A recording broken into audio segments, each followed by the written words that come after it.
बच्चों आप लोगों को ये आवाज आ रही है मेरी? आप लोग मेरे को सुन पा रहे हैं सभी लोग? Yes sir. Sir good. हाँ जी बोलिए बेटा। सर चलिए, आवाज आ रही है। आवाज आ रही, गुड। चलिए,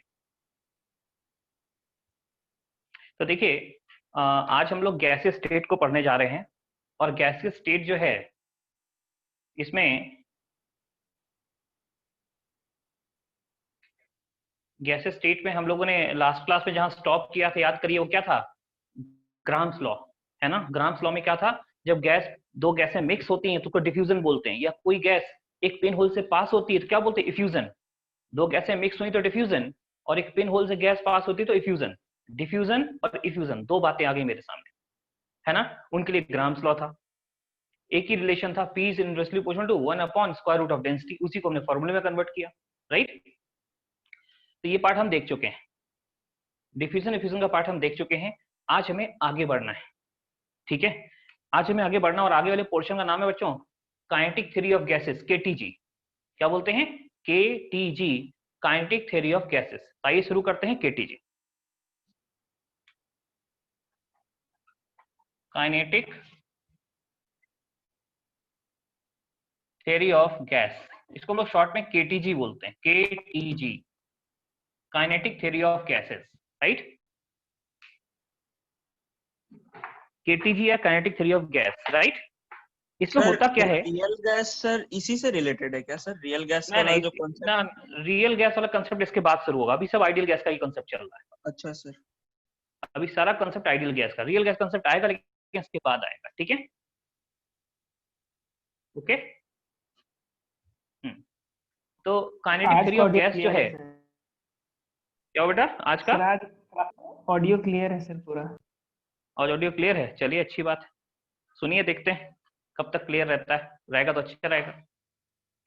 तो हम लोग जो बात करें उसी को आगे बढ़ाते हैं कि KTG, kinetic theory of gases, ठीक है? इसमें होता क्या है बच्चों? इसमें हम देखेंगे गैस के जो मॉलिक्यूल होते हैं एक चैम्बर के अंदर, वो कितने होते हैं, उनकी एनर्जी बराबर होती है। अगर एक चैम्बर में गैस के मॉलिक्यूल हैं, क्या उन सबकी एनर्जी बराबर है? अगर बराबर नहीं है तो कैसे वेरी करती है? गैस का प्रेशर कैसे निकालेंगे? गैस की वेलोसिटी कैसे निकालेंगे? और गैस की वेलोसिटी होती क्या है? उन सब पे बात करेंगे। आइए चलिए, KTG। KTG की शुरुआत हम यहां से करते हैं बच्चों कि हमारे पास एक चैम्बर है।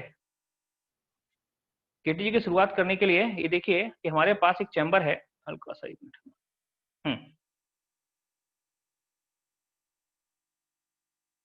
हम्म हमारे पास एक चैम्बर है ऐसा, ये रहा।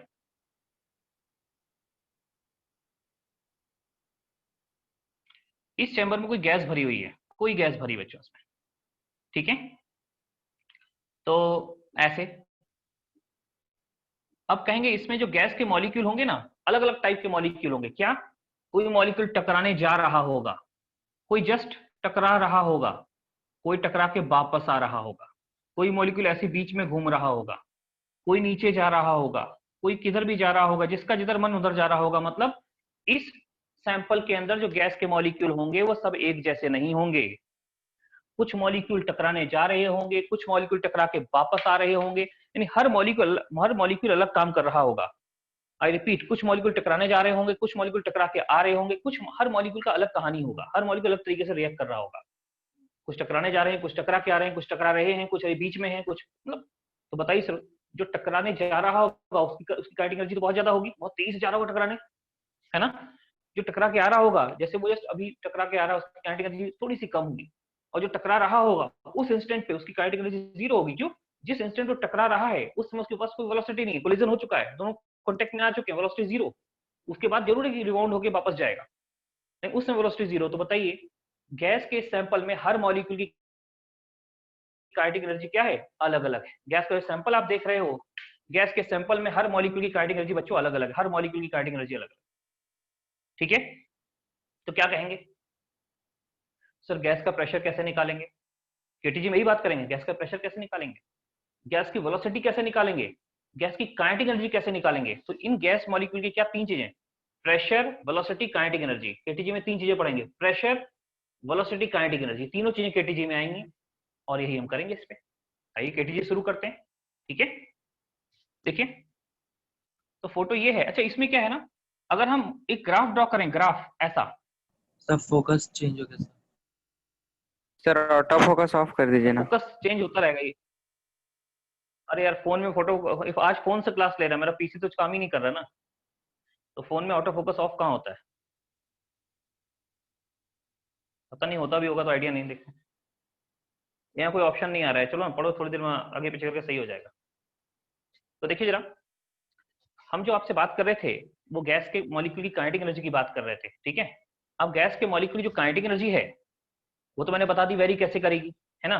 कभी हर मॉलिक्यूल अलग काम कर रहा होगा, टकराने जा रहा, टकरा के आ रहा, टकरा रहा, वेरियस थिंग्स।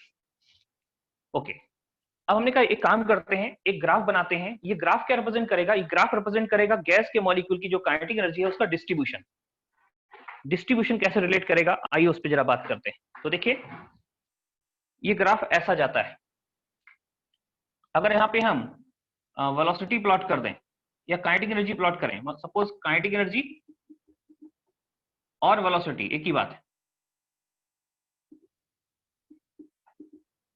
ग्राफ का ट्रेंड ऑलमोस्ट ऐसा ही रहेगा। तो ग्राफ सिंपल इस तरीके से जाता ही है। यहाँ पे हम ले रहे हैं fraction of molecule, Y axis पे हम प्लॉट कर रहे हैं fraction of molecule, fraction of molecule. तो एक्स एक्सिस पे काइनेटिक एनर्जी प्लॉट कर रहे हैं, वाई एक्सिस पे प्लॉट कर रहे हैं फ्रैक्शन ऑफ मॉलिक्यूल। ग्राफ कैसा जा रहा है देखिए जरा एक बार। फ्रैक्शन ऑफ मॉलिक्यूल और काइनेटिक एनर्जी, ग्राफ कैसे मूव करेगा एक बार ध्यान दीजिए ग्राफ के मूवमेंट पे, ठीक है। ग्राफ का मूवमेंट कैसे होगा, ठीक है। ग्राफ का मूवमेंट कैसे जाएगा, ग्राफ किधर जाएगा, कुछ ऐसा रहेगा। ये ऐसा ग्राफ, इसको रीड कैसे करेंगे, ये तो ग्राफ बना दिया हमने, रीड कैसे करेंगे और रीडिंग समझाते हैं पहले। देखो बच्चों, इसमें हमने ये पहले तो ग्राफ का ट्रेंड आ गया। दूसरा पॉइंट है ग्राफ को रीड कैसे करना बच्चों। तो ग्राफ को रीड कैसे करेंगे उसके लिए समझिए कि हमने इस ग्राफ में कुछ अपने मन से 2 पॉइंट लिए। एक पॉइंट लिया ये यहाँ पे, एक पॉइंट लिया यहाँ पे। इस पॉइंट को मैंने बोला सपोज यहाँ पे काइनेटिक एनर्जी की वैल्यू 4 है, सब यहाँ मैंने बोला काइनेटिक एनर्जी की वैल्यू 10 है। ये 4 और 10 मैंने अपने 1 से पॉइंट लिया, आप चाहो तो उसको अलग अलग थोड़ा ऊपर नीचे भी कर सकते हो। समझाने के लिए 4 और 10 ले रहा हूं, बट ये पॉइंट वेरी कर सकता है अलग पर्सन टू पर्सन।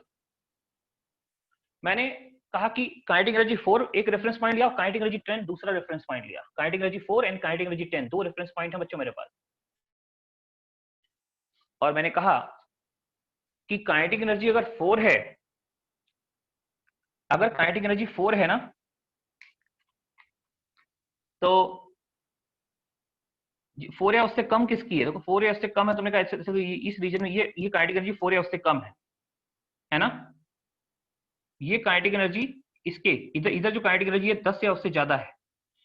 तो हमने ग्राफ प्लॉट किया एक्स एक्सिस पे काइनेटिक एनर्जी या वेलोसिटी, आपका मन करे तो काइनेटिक एनर्जी, आपका मन करे वेलोसिटी, कोई एक चीज प्लॉट करिए, ग्राफ का ट्रेंड ऐसा ही चलेगा। फिलहाल मैं काइनेटिक एनर्जी लेके चला हूं, तो ये 4 पॉइंट एक 10 का पॉइंट, जिसकी काइनेटिक एनर्जी 4 या उससे कम है,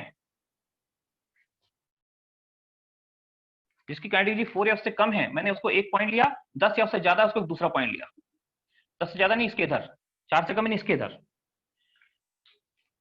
तो फ्रैक्शन ऑफ मॉलिक्यूल ध्यान रखना, फ्रैक्शन ऑफ मॉलिक्यूल इस पॉइंट पे देखिए, इस पॉइंट पे जिसकी काइनेटिक एनर्जी जस्ट 4 है उसका फ्रैक्शन इतना है, जिसकी काइनेटिक एनर्जी 4 मतलब जस्ट 10 है उसका फ्रैक्शन इतना है। फ्रैक्शन तो वाई कोऑर्डिनेट निकाल लेना इसका।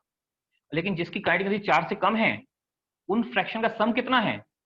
देखिए हर काइनेटिक एनर्जी का फ्रैक्शन पॉइंट पे आ जाएगा। ये काइनेटिक एनर्जी तो कितना पॉइंट होगा, ये काइनेटिक एनर्जी तो कितना पॉइंट होगा। हर काइनेटिक एनर्जी के लिए कुछ ना कुछ पॉइंट आ रहा है, हर काइनेटिक एनर्जी के लिए कुछ ना कुछ पॉइंट आ रहा है, देखिए है ना। तो देखो काइनेटिक एनर्जी 4 जूल से कम है, ये रहा 4 जूल से कम वाला, ठीक है।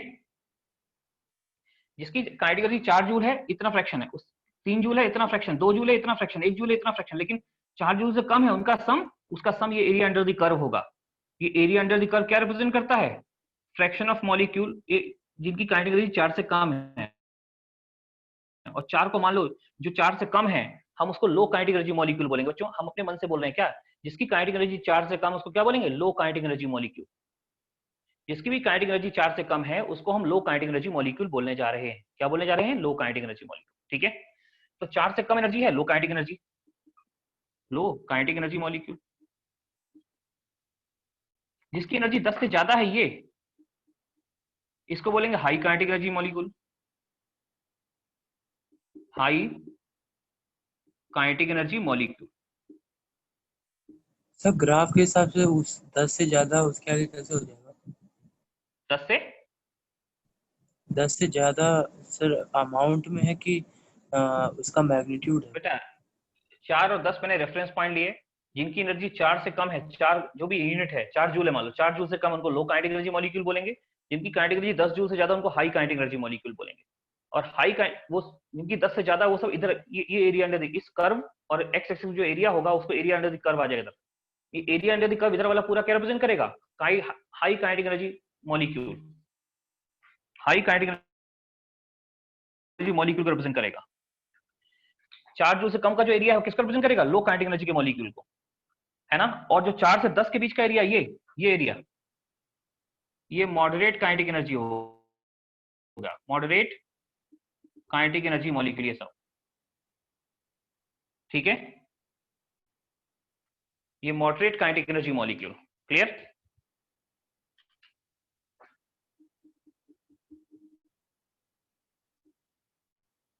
ओके। तो अब देखो यहां जो गैस के मॉलिक्यूल मौजूद हैं वो सारे मॉलिक्यूल की काइनेटिक एनर्जी बराबर नहीं है। कुछ मॉलिक्यूल बच्चों लो काइनेटिक एनर्जी के हैं, कुछ मॉलिक्यूल हाई काइनेटिक एनर्जी, कुछ मॉलिक्यूल लो और हाई के बीच में मॉडरेट काइनेटिक एनर्जी के। यानी 3 टाइप के मॉलिक्यूल हैं, low kinetic energy molecule, high kinetic energy molecule और मॉडरेट काइनेटिक एनर्जी मॉलिक्यूल। तीनों टाइप के मॉलिक्यूल वहां मौजूद हैं, ठीक है। तीनों टाइप के मॉलिक्यूल वहां मौजूद हैं, हाई वाले, लो वाले और मॉडरेट वाले। अब पहला क्वेश्चन कि जब ये हर मॉलिक्यूल अलग वेलोसिटी से चल रहा है, अलग काइनेटिक एनर्जी से चल रहा, तो हर एक मॉलिक्यूल अलग अलग तरीके से टकरा रहा होगा, तो प्रेशर कैसे निकालेंगे? हर मॉलिक्यूल अलग अलग तरीके से चलेगा तो प्रेशर कैसे निकालेंगे? पहला पॉइंट। दूसरा पॉइंट ये कि ये जब हर मॉलिक्यूल की वेलोसिटी अलग अलग है, हर मॉलिक्यूल की काइनेटिक एनर्जी अलग है, आप जानते हैं ना kinetic energy half mv square होता है। अगर मॉलिक्यूल की काइनेटिक एनर्जी अलग अलग है, सबकी वेलोसिटी भी अलग अलग होगी। काइनेटिक एनर्जी अलग अलग, वेलोसिटी अलग अलग, ठीक है। जब काइनेटिक एनर्जी अलग अलग है, वेलोसिटी अलग अलग है, तो वेलोसिटी मतलब गैस की वेलोसिटी क्या होगी? सबसे स्लो मॉलिक्यूल की वेलोसिटी है, सबसे फास्ट मॉलिक्यूल की वेलोसिटी। गैस की वेलोसिटी किसको बोलेंगे? गैस की वेलोसिटी किसको बोलेंगे? स्लो मॉलिक्यूल या फास्ट मॉलिक्यूल? कैसे पता करेंगे? राइट। तो इसी के लिए जो पॉइंट आने जा रहे हैं, जो हम पढ़ने जा रहे हैं केटीजी में, पहले तो ग्राफ समझ लो कि हाँ गैस के सैंपल में सारे मॉलिक्यूल एक जैसे नहीं होते, कुछ तेज चलते हैं, कुछ धीमे और कुछ मॉडरेट। जो धीमे चलेंगे उसकी काइनेटिक, जो धीमे चलेंगे उस पूरे फ्रैक्शन को बोलेंगे लो काइनेटिक एनर्जी फ्रैक्शन या परसेंटेज। ये हो गया हाई काइनेटिक एनर्जी फ्रैक्शन, और ये हो गया मॉडरेट काइनेटिक एनर्जी फ्रैक्शन। और area under the curve fraction को रिप्रेजेंट करता है 4 से कम वाला लो काइनेटिक एनर्जी फ्रैक्शन, 10 से ज्यादा वाला हाई काइनेटिक एनर्जी फ्रैक्शन, और 4 से 10 के बीच वाला मॉडरेट काइनेटिक एनर्जी फ्रैक्शन। क्या है ये? काइनेटिक एनर्जी फ्रैक्शंस है। High kinetic energy, low kinetic energy, moderate kinetic energy, right. High kinetic energy, low kinetic energy, moderate kinetic energy के फ्रैक्शंस हैं ये सारे के सारे। मुझे लगता है बात को समझ पाए होंगे जो मैं बोल रहा हूं आपको। सर ये ठीक है? ग्राफ कैसे प्लॉट किया? केटीजी में हम यही पढ़ने जा रहे हैं। बेटा ग्राफ तो मैक्सवेल ने प्लॉट किया था, मैक्सवेल। उसने एक इक्वेशन बनाई थी, चाहेंगे मैं बता दूंगा, बट वो डराइव नहीं कराऊंगा। मैक्सवेल इक्वेशन के हिसाब से ग्राफ बनाया गया था, ठीक है। तो रेफरेंस पॉइंट तो कोई भी 2 पॉइंट ले सकते मैक्सवेल, हैं।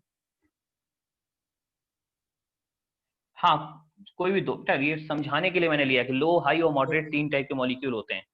4 और 10 मैंने लिया, आपका मन करे आप 3 और 11 ले लो, आपका 3 और 9 ले लो, जो चाहो। तो समझने के लिए लो कि 3 टाइप के फ्रैक्शन होते हैं। Maxwell Boltzmann distribution curve of distribution curve है ये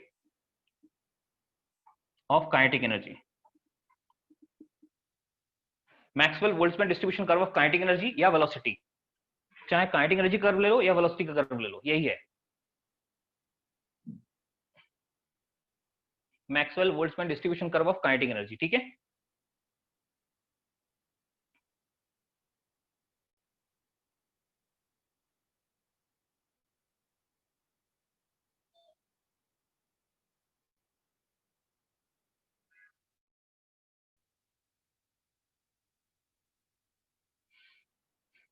अच्छा इस कर्व के बारे में चूंकि आपने पूछ ही लिया तो हम बता देते हैं कि इसकी इक्वेशन क्या आती है। लिखिए जरा, इस कर्व में वाई एक्सिस पे जो हम ले रहे हैं वो फ्रैक्शन ले रहे हैं, ठीक है ना, वाई एक्सिस पे फ्रैक्शन ले रहे हैं हम लोग।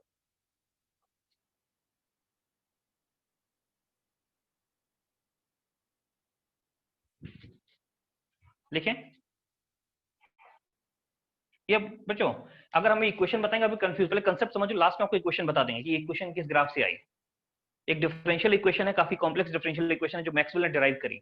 मैक्सवेल इक्वेशन ने ग्राफ बनाया तो ऐसा पाया, ठीक है, कि हर गैस के सैंपल में मॉलिक्यूल का ग्राफ ऐसा ही होगा। कोई भी गैस हो, सैंपल का ग्राफ ऑलमोस्ट ऐसा ही चलता है, low kinetic energy, high kinetic energy, moderate kinetic energy, ठीक है। मोटा मोटी हम इनको 3 पार्ट में डिवाइड कर सकते हैं, high kinetic energy fraction, moderate kinetic energy fraction और लो काइनेटिक एनर्जी फ्रैक्शन, ठीक है। चलिए आगे बात करते हैं, अगला पॉइंट लिखिए, सेकंड पॉइंट लिखें, एक लाइन लिखें, in a sample of gas each molecule has different velocity. In a sample of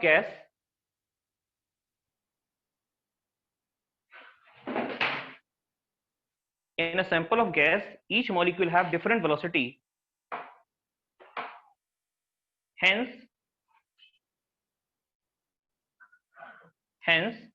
different kinetic energy also.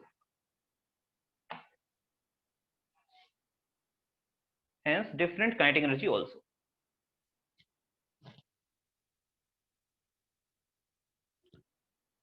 Okay, from kinetic theory of gases,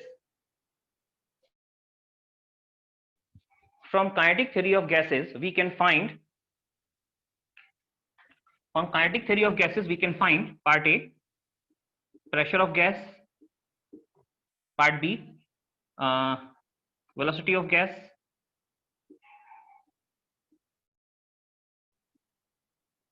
और पार्ट सी लिखिएगा kinetic energy of gas, kinetic energy of gas. In 3 he part पे हम focus करेंगे, pressure, velocity और kinetic energy.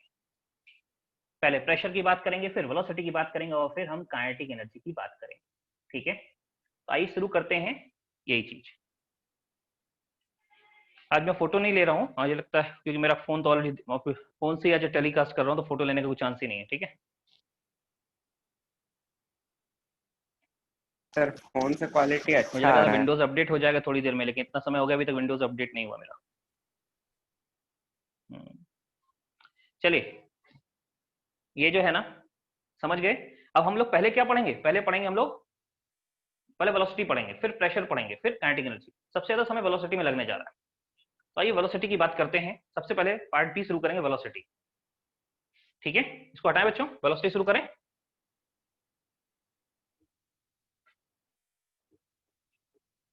Maxwell Boltzmann distribution curve of kinetic energy, इसकी equation भी आप last में बताएंगे, अभी बताएंगे तब तुरंत वो सही, इतनी कॉम्प्लेक्स इक्वेशन याद करनी पड़ेगी क्या, तो लास्ट में बताएंगे।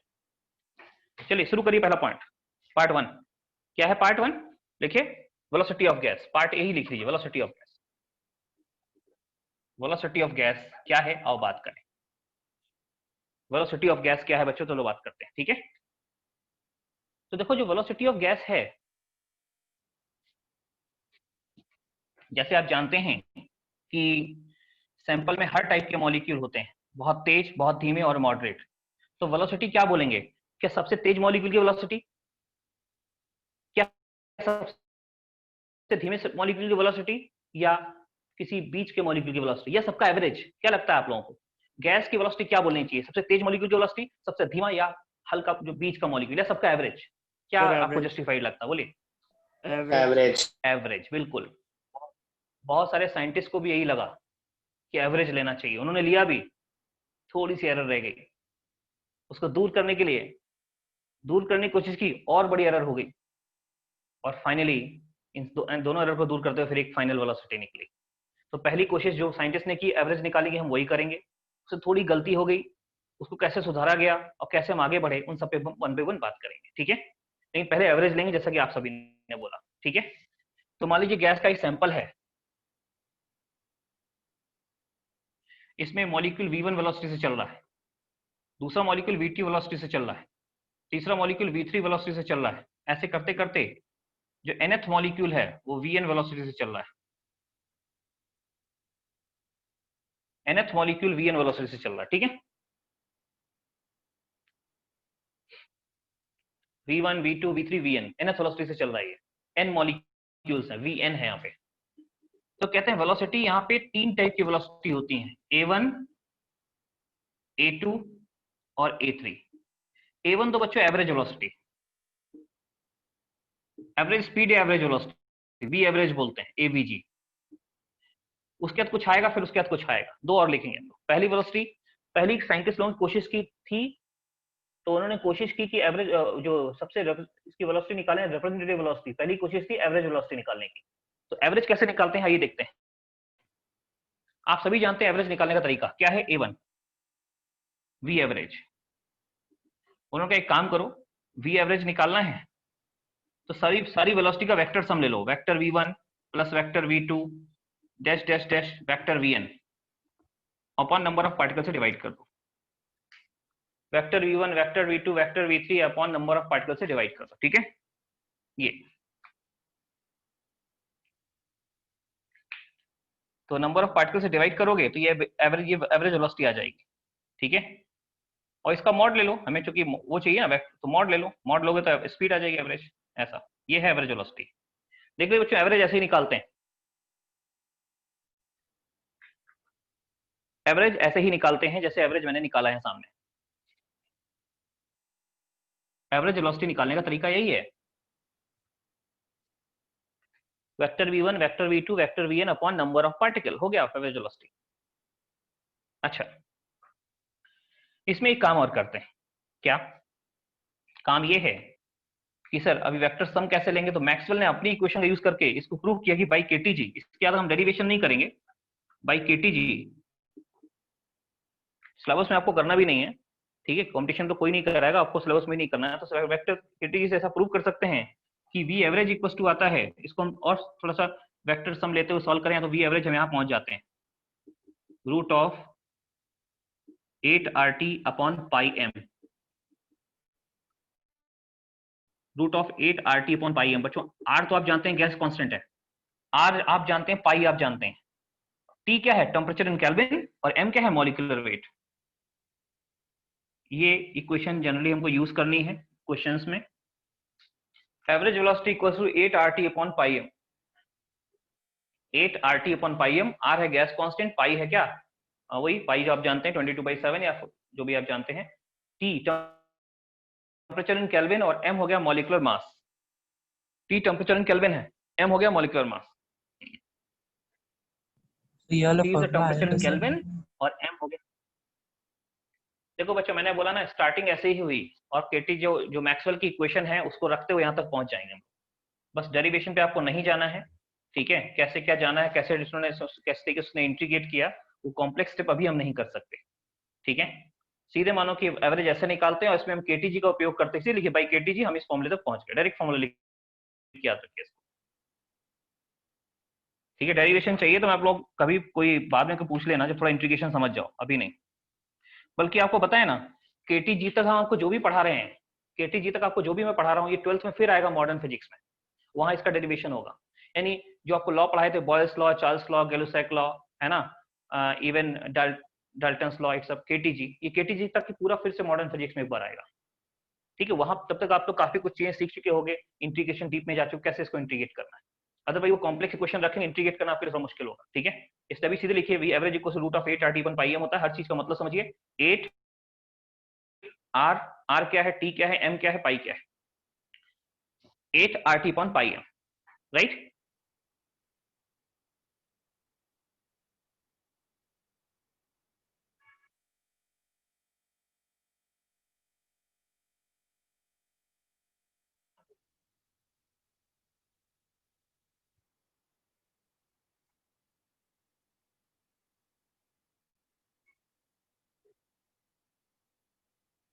सो ये एवरेज वेलोसिटी, लेकिन इसमें क्या है बच्चों, गलती हो गई। क्या गलती होगी, देखिए समझिए।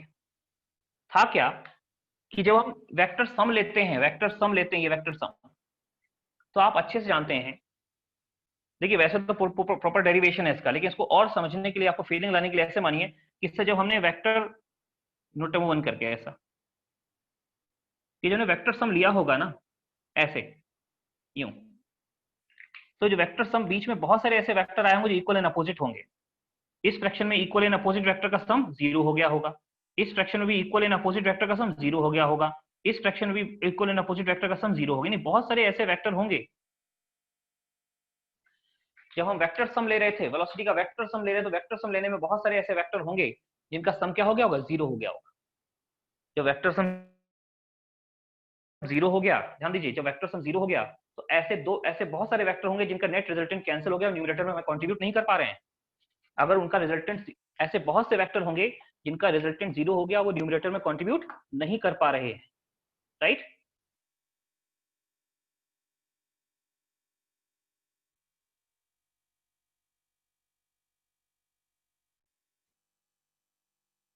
तो बच्चों जब वो हमारे न्यूमरेटर में कंट्रीब्यूट नहीं, वेक्टर सम लेने में, यहाँ जो वेक्टर v1 वेक्टर v2 आपने वेक्टर पढ़ लिया सभी ने, आप जानते हैं vector sum equal and opposite vector का सम 0 होगा।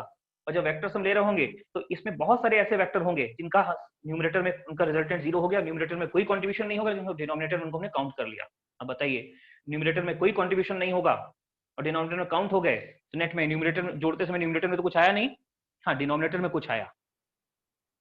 जब न्यूमरेटर में कुछ नहीं आया, डिनोमिनेटर में कुछ आया, तब आप सोच के बताइए, क्या ये ऊपर जो सम आ रहा है, ये सबकी वेलोसिटी, जितने मॉलिक्यूल सैंपल में मौजूद है, क्या सबका कंट्रीब्यूशन इसमें आया होगा? नहीं। जितने मॉलिक्यूल सैंपल में सबका कंट्रीब्यूशन इसमें नहीं आ पाया होगा। समझ रहे हैं? जितने मॉलिक्यूल हैं सबका कंट्रीब्यूशन इसमें नहीं आ पाया होगा बच्चों। ठीक है, क्यों? Equal and opposite vector cancel हो गए। तो साइंटिस्ट लोगों ने सोचा कि हम सोच रहे थे सम सबसे ज्यादा अप्रोप्रिएट सम आएगा, बट इसमें equal and opposite vector cancel हो गए, तो न्यूमरेटर में कंट्रीब्यूट नहीं कर रहे हैं, बट डिनोमिनेटर में उनको काउंट कर लिया गया, तो एवरेज जो है ये एक्चुअल वैल्यू नहीं आएगा। एवरेज जो होगा ये रिप्रेजेंटेटिव वेलोसिटी नहीं होगी। क्यों? बहुत सारे वेक्टर का इक्वल एंड अपोजिट वेक्टर का सम 0 हो गया होगा, बहुत सारे मॉलिक्यूल की वेलोसिटी का सम 0 होगा, क्योंकि उनको इक्वल एंड अपोजिट वेलोसिटीज होंगी, तो ऐसी वेलोसिटी हमारी कंट्रीब्यूट नहीं करेंगे। तो साइंटिस्ट लोगों ने कहा ठीक है, अगर ऐसी बात है तो एक नई वेलोसिटी ले लेते हैं। एक नई वेलोसिटी लोगों ने सोचनी थी, एक नई चीज लेनी थी। तो साइंटिस्ट लोगों ने क्या किया बच्चों कि एक नई वेलोसिटी डेवलप करी। क्यों? क्योंकि सर ये थी तो माना गया, शुरू में ऐसे ही मानते थे कि हाँ ये वेलोसिटी एवरेज है और ये गैस की रिप्रेजेंटेटिव वेलोसिटी से नहीं, बॉडी के मूवमेंट को सेंटर ऑफ मास रिप्रेजेंट करता है, सेंटर ऑफ मास बॉडी के मूवमेंट को रिप्रेजेंट करता है। उसी प्रकार माना गया था कि एवरेज वेलोसिटी गैस के मूवमेंट को रिप्रेजेंट करती है, लेकिन नहीं सर, न्यूमरेटर में कंट्रीब्यूशन ना होने के कारण ऐसा एक्सपेक्ट करते हैं कि वेलोसिटी कम रही हो, जितनी होनी चाहिए उससे कम आ गई हो, ये रिप्रेजेंटेटिव वेलोसिटी नहीं होगी। तो एक और वेलोसिटी इंट्रोड्यूस की गई, ठीक है, उस वेलोसिटी को बोलते हैं हम लोग, उसमें कहा क्या गया, सोचिए नाम क्या देंगे तो बताएंगे, बस क्या कहा गया उसमें, ऐसा बोला गया A2, नाम लिखेंगे, यहां भी लिखेंगे, यहां भी, यहां सेम नाम लिखेंगे, क्या होगा उसमें कहा गया, देखो भाई ऐसे एक ग्राफ बनाया गया और कहा देखो ऐसा ग्राफ जाता ही हो, वही ग्राफ है जो बनाया गया। इसमें बोलते हैं लो काइनेटिक एनर्जी का फ्रैक्शन बहुत कम है, ये इसको छोड़ दो, हाई काइनेटिक एनर्जी का फ्रैक्शन भी बहुत कम है। ज्यादातर मेजॉरिटी ऑफ द मॉलिक्यूल कौन से हैं? मॉडरेट काइनेटिक एनर्जी वाले। ज्यादातर मॉलिक्यूल कौन से हैं? मॉडरेट काइनेटिक एनर्जी वाले। तो कहा ठीक है, जो मॉडरेट काइनेटिक एनर्जी वाले मॉलिक्यूल हैं उन्हीं का एवरेज निकालो। एवरेज निकालने पे, जो एवरेज निकालना है ना, ऐसे उन मॉलिक्यूल का एवरेज निकालो जिनके एग्जिस्ट करने की प्रोबेबिलिटी मैक्सिमम है। उन मॉलिक्यूल की वेलोसिटी का एवरेज निकालो जिनके एग्जिस्ट करने की प्रोबेबिलिटी क्या है? मैक्सिमम है। तो जिनके एग्जिस्ट करने की प्रोबेबिलिटी मैक्सिमम है उनका एवरेज निकालना था। किनका एवरेज निकाला था? जिनके एग्जिस्ट करने की प्रोबेबिलिटी मैक्सिमम है। इसमें क्या किया गया? इसमें सबको ले लिया गया, सारे मॉलिक्यूल, और यहाँ क्या किया गया? हाई वाले मॉलिक्यूल का बहुत नंबर कम है, उनको छोड़ दो, लो वाले का नंबर कम, उनको छोड़ दो। कौन मॉलिक्यूल मेजॉरिटी में एग्जिस्ट करते हैं? मॉडरेट वाले। तो जो मॉडरेट काइनेटिक एनर्जी के मॉलिक्यूल हैं उनका ही एवरेज लो, जो मॉडरेट काइनेटिक एनर्जी के मॉलिक्यूल उनका ही एवरेज लो, और उनका एवरेज लिया गया तो आता है, तो जो आएगी वेलोसिटी उसको बोलेंगे मोस्ट, देखिए किसका, कौन से मॉलिक्यूल का एवरेज है? जिनकी प्रोबेबिलिटी ज्यादा है एग्जिस्ट करने की, मॉडरेट वाले, तो उनको नाम देते हैं most probable velocity. Most probable यानी जिसकी प्रोबेबिलिटी ज्यादा है, तो मोस्ट प्रोबेबल वेलोसिटी दूसरी वेलोसिटी है, उसको बोलते हैं मोस्ट प्रोबेबल वेलोसिटी। ब्रैकेट में VMP, MP for most probable लिखते हैं, मोस्ट प्रोबेबल। मैं यहाँ पे सीधे VMP लिखूंगा, M most, P for probable, most probable. Most probable velocity किसकी होगी? तो कहेंगे जब हाई इधर वाले फ्रैक्शन को किनारे कर दो, उधर वाले फ्रैक्शन को किनारे कर दो, सिर्फ मॉडरेट फ्रैक्शन लेकर चलो, तो जो आएगा वो मोस्ट प्रोबेबल वेलोसिटी आएगी। यानी ये उस फ्रैक्शन का एवरेज है जिसके एग्जिस्ट करने की प्रोबेबिलिटी ज्यादा है, उस फ्रैक्शन का एवरेज है इसके एग्जिस्ट करने की प्रोबेबिलिटी ज्यादा है।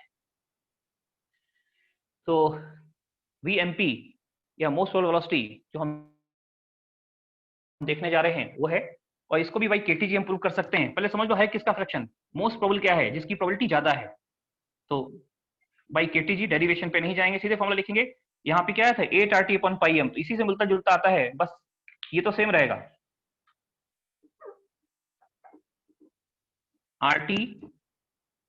RT ये सब सेम रहेगा, ये सब जितनी वेलोसिटी सब में ये RT/m हर जगह आएगा।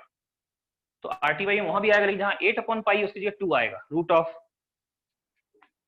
KTG प्रूव किया गया कि मोस्ट प्रोबेबल वेलोसिटी जो होती है VMP ये होती है रूट ऑफ 2, और बाकी RT/m उतना ही रहेगा।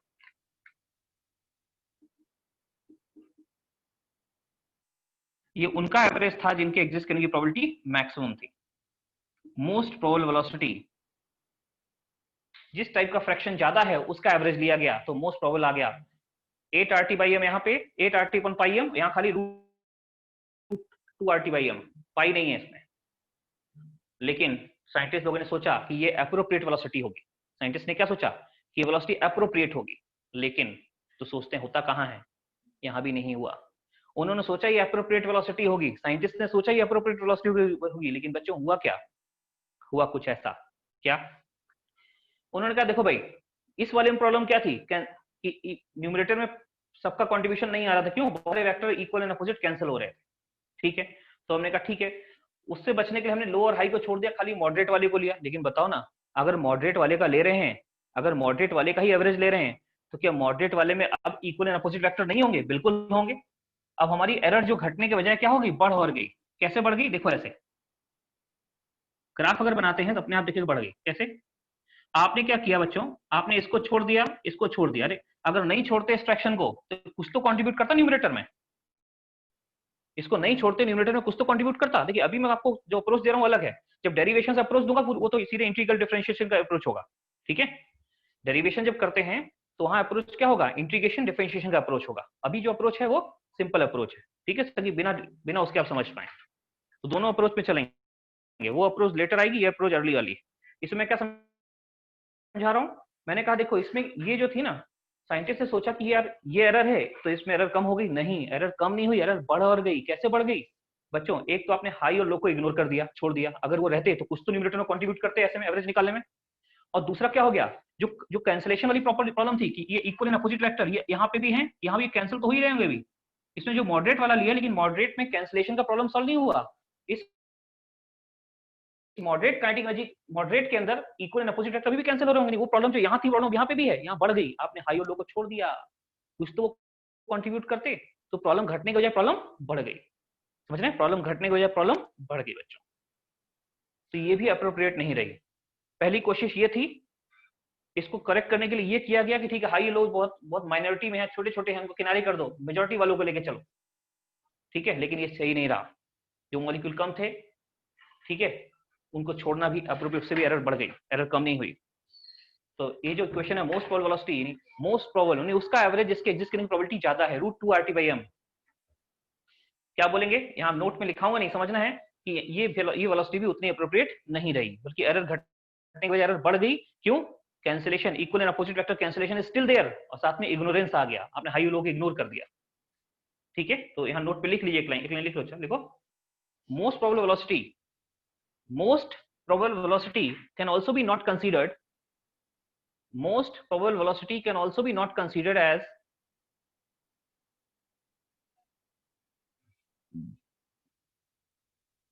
most probable velocity can also be not considered as appropriate velocity, because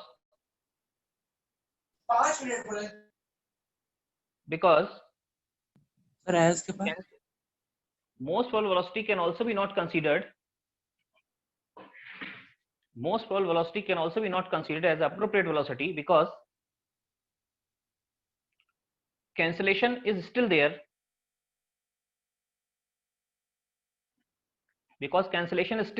and cancellation is still there and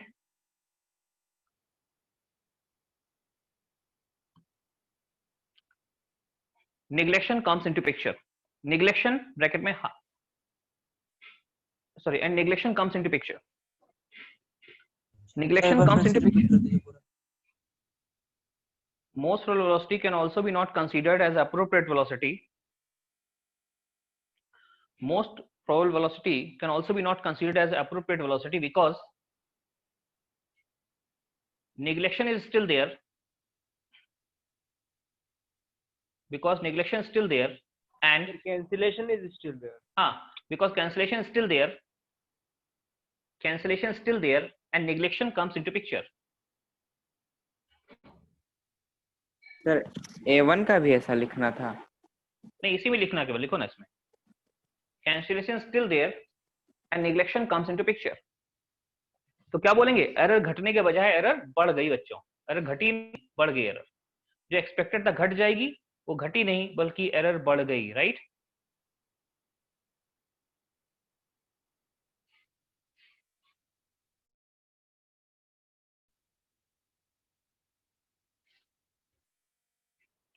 फिर तीसरी कोशिश की गई, क्या थी तीसरी कोशिश समझिए।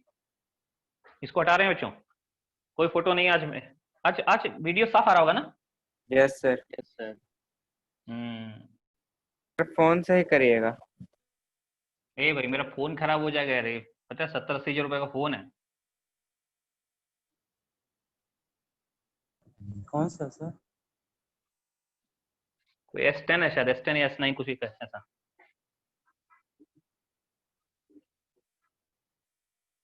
वो हीट हो जाएगा, खराब हो जाएगा। अभी आप आईफोन बोल देते तो आपसे भरोसा उठ जाता सर। आईफोन बोल देते तो भरोसा उठ जाता सर। क्यों? ऐसे ही आईफोन से थोड़ा चिढ़ है। अच्छा यार, आईफोन से कोई स्ट्रीम नहीं करेगा, ठीक है ना, हम भी नहीं करते एक्चुअली। इस फोन को ना स्टैंड पे लगाया है, अगर गिर गया तो फोन टूट जाएगा। जो स्टैंड है ना ट्राइपॉड, उस पर ये स्टेबल नहीं है सही से, तो अगर समहाउ हिल के मेरे पैर पर लग गया ट्राइपॉड तो ये गिरेगा, सीधे टूटेगा, इसलिए बहुत डर रहता है। इसी आदमी को महंगा चीज नहीं खरीदना चाहिए, नॉर्मल लेना चाहिए। इतने 2 नॉर्मल फोन आते हैं, जो नॉर्मल फोन अरेंज करेंगे।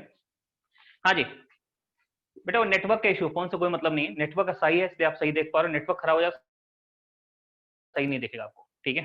चलिए आइए, तो हम लोगों ने क्या देखा बच्चों, मोस्ट प्रोबेबल वेलोसिटी। एक था एवरेज निकालो, लेकिन एवरेज में गलती होगी तो मोस्ट प्रोबेबल पे काम आया।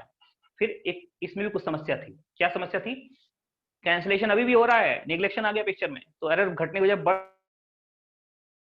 गई, ठीक है, एरर बढ़ गई। तो कहा फिर क्या करें, तो साइंटिस्ट लोगों ने एक नया काम किया, देखो ना, A3 एक तीसरी वेलोसिटी निकाली, उसको बोलते हैं हम लोग RMS, root mean square velocity, root mean square velocity,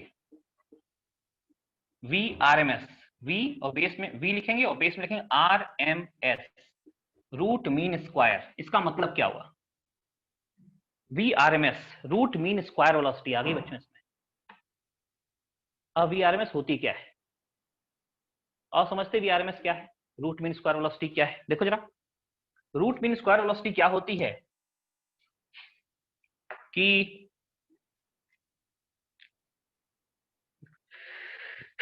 sorry, हाँ देखिए जरा, RMS वेलोसिटी क्या होती समझिए। इसमें हमने रूट लेना है, रूट लेना है, रूट मतलब ये होता है, रूट VRMS वेलोसिटी तो है, इन पहले क्या, R फॉर रूट, फिर क्या लेना है, mean, root of mean, mean मतलब एवरेज, ये ऐसे मीन मतलब average, number of particles divide करना है, रूट ऑफ मीन ऑफ किसका, square of velocities, S for square of velocity, तो vector V1 square, vector V2 square, so on, plus vector Vn square. ये देखिए root लेना है, R for root, root किसका, mean मतलब एवरेज, किसका average, square of velocities का, तो vector v1 square, vector v2 square, vector vn square. तो सबसे पहले क्या किया गया, सारे जितने भी वेक्टर थे सबको स्क्वायर करके जोड़ दिया गया, फिर उनका एवरेज ले लिया गया। लेकिन बच्चों स्क्वायर करके जोड़ा और एवरेज लिया तो ये एवरेज स्क्वायर वैल्यू आएगी, तो वापस रूट कर दिया। तो कहा RMS, ऐसे याद रखो RMS, ब्लू कलर मिलाओ, blue, R for root, M for mean, S for square of velocities. तो root of mean of square of velocities, root of mean of square of velocities. तो रूट लिया है mean का square of velocities का, तो इसमें कहते हैं टेंशन में आ ये जाएगा ऐसे पूरा आती है। अब वो इसमें एक चीज ब्लर देखो, हो गया। अच्छा तो RMS वेलोसिटी जो है ना, रूट मीन स्क्वायर वेलोसिटी, क्या ले रहे हैं, root of mean of square of velocities. क्या लिया बच्चों हमने, root of mean of square of velocities, ठीक है। फिर देख लो एक बार, root of mean of square of velocities, रूट लिया किसका, mean of square of velocities का। तो मीन तो देख रहे हैं एवरेज है, किसका, स्क्वायर ऑफ वेलोसिटी, उसका रूट है। इसको आरएमएस वेलोसिटी बोलते हैं, रूट मीन स्क्वायर वेलोसिटी या फिर आरएमएस वेलोसिटी, राइट। अच्छा, इसमें आरएमएस वेलोसिटी की बात की, इसमें क्या देखो, सब जो हमारी प्रॉब्लम थी सब दूर होगी। क्या, कोई निगलेक्शन नहीं करना, कुछ निगलेक्शन नहीं है, सब कुछ सबको लेना है। और क्या करना है, सबकी वेलोसिटी का स्क्वायर करना है। स्क्वायर करने पे नेगेटिव वेक्टर भी पॉजिटिव हो जाता है। सारे वेक्टर का स्क्वायर किया, सारे वेक्टर क्या हो गए, पॉजिटिव हो गए। अब उनका सम लोगे तो कुछ कैंसिल नहीं होगा, सब कुछ भी कैंसिल नहीं होगा, कैंसिलेशन के चांस खत्म हो गए। ये क्या वो कुछ नेटवर्क का प्रॉब्लम चल रहा है क्या, अभी साफ नहीं आ रहा, अभी साफ है सर। साफ है सर। आ रहा है, चलो। हाँ, तो ये जो है तीसरी जो वेलोसिटी थी, स्क्वायर करने से फायदा क्या हुआ, नेगेटिव वेक्टर का स्क्वायर किया वो पॉजिटिव हो गया, नेगेटिव वेक्टर भी पॉजिटिव हो गया और सबका सम ले लिया। अब कुछ भी कैंसिलेशन नहीं है, ना तो निगलेक्शन है ना ही कैंसिलेशन है। तो ये जो वेलोसिटी आती है, ये गैस की रिप्रेजेंटेटिव वेलोसिटी बोल सकते हैं। हाँ, इस ये वेलोसिटी गैस की वेलोसिटी को रिप्रेजेंट करेगी, ये वेलोसिटी गैस की वेलोसिटी को रिप्रेजेंट करेगी, ऐसा बोल सकते हैं। देखिए ऐसे, तो इसको भी कहा गया बाई KTG। क्या होगा, VRMS जो आता है ये रहेगा तो वही रूट में 3 आ जाएगा, बाकी सब वही रहेगा, RT/m वही रहेगा। RT/m सभी में था ना, 3 RT/m ये तीनों में था, तो यहाँ पे रूट ऑफ 3 RT/m आ गया। इन फॉर्मूले के मैंने आपको डेरिवेशन नहीं बताए हैं, बट इनको आपको याद रखना फॉर्मूलों को, ठीक है। तो तीनों याद रखना है। हाँ, तीनों याद रखना भाई। सर पर वो तो गलत हो गया था ना दोनों। भाई गलत हो गया था, ठीक है, लेकिन बड़े लोगों की गलती भी याद रखते हैं, बड़े लोगों ने दिया ना। तो ये सब साइंस की फील्ड में बड़े लोग थे, तो उन्होंने दिए चीजें याद रखो कि क्या क्या चीजें आई, कैसे डेवलपमेंट हुआ। आज की डेट में भी हम तीनों वेलोसिटी यूज करते हैं, तो डिफरेंट बहुत सारी चीजें कैलकुलेट करते हैं। कई जगह एवरेज वेलोसिटी फिट होती है, कई जगह बस मोस्ट ऑफ द थिंग में आरएमएस वेलोसिटी ही फिक्स होती है। अगर कोई पूछे गैस की अप्रोप्रिएट वेलोसिटी बताओ, तो आप आरएमएस वेलोसिटी ही बताएंगे। मोस्ट ऑफ द केस में आरएमएस वेलोसिटी ही है, ये अप्रोप्रिएट वेलोसिटी वही सेट होती जाती है मैक्सिमम केस में, ठीक है। तो रूट ऑफ देखो तीनों जगह क्या है, ये रेड में RT/m तीनों में था, पहले वाले में क्या था, रूट ऑफ 8RT1πm, फिर रूट ऑफ 2RT/m, तीसरे में रूट ऑफ 3RT/m। और आपको लग रहा होगा ये सबसे ज्यादा वेलोसिटी है, इसमें ना तो कुछ कैंसिलेशन है ना ही कुछ निगलेक्शन है। सबसे कम कौन सा होगा, सबसे कम कौन सी होगी, सोच के बताओ। मॉडरेट सेकंड वाला मोस्ट हाँ, प्रोबेबल। जिसमें निगलेक्शन और कैंसिलेशन दोनों था, मोस्ट प्रोबेबल वाला वो सबसे कम होता है। सबसे ज्यादा कौन सा हो गया, ये वाला आरएमएस वाला, ठीक है। चलिए अब ग्राफ में बताते हैं, उस मैक्सवेल ग्राफ में तीनों वेलोसिटी कहां पे प्लॉट करेंगे। तो नोट नंबर 1, इसके बाद इसी के बाद नोट नंबर 1 शुरू करिए।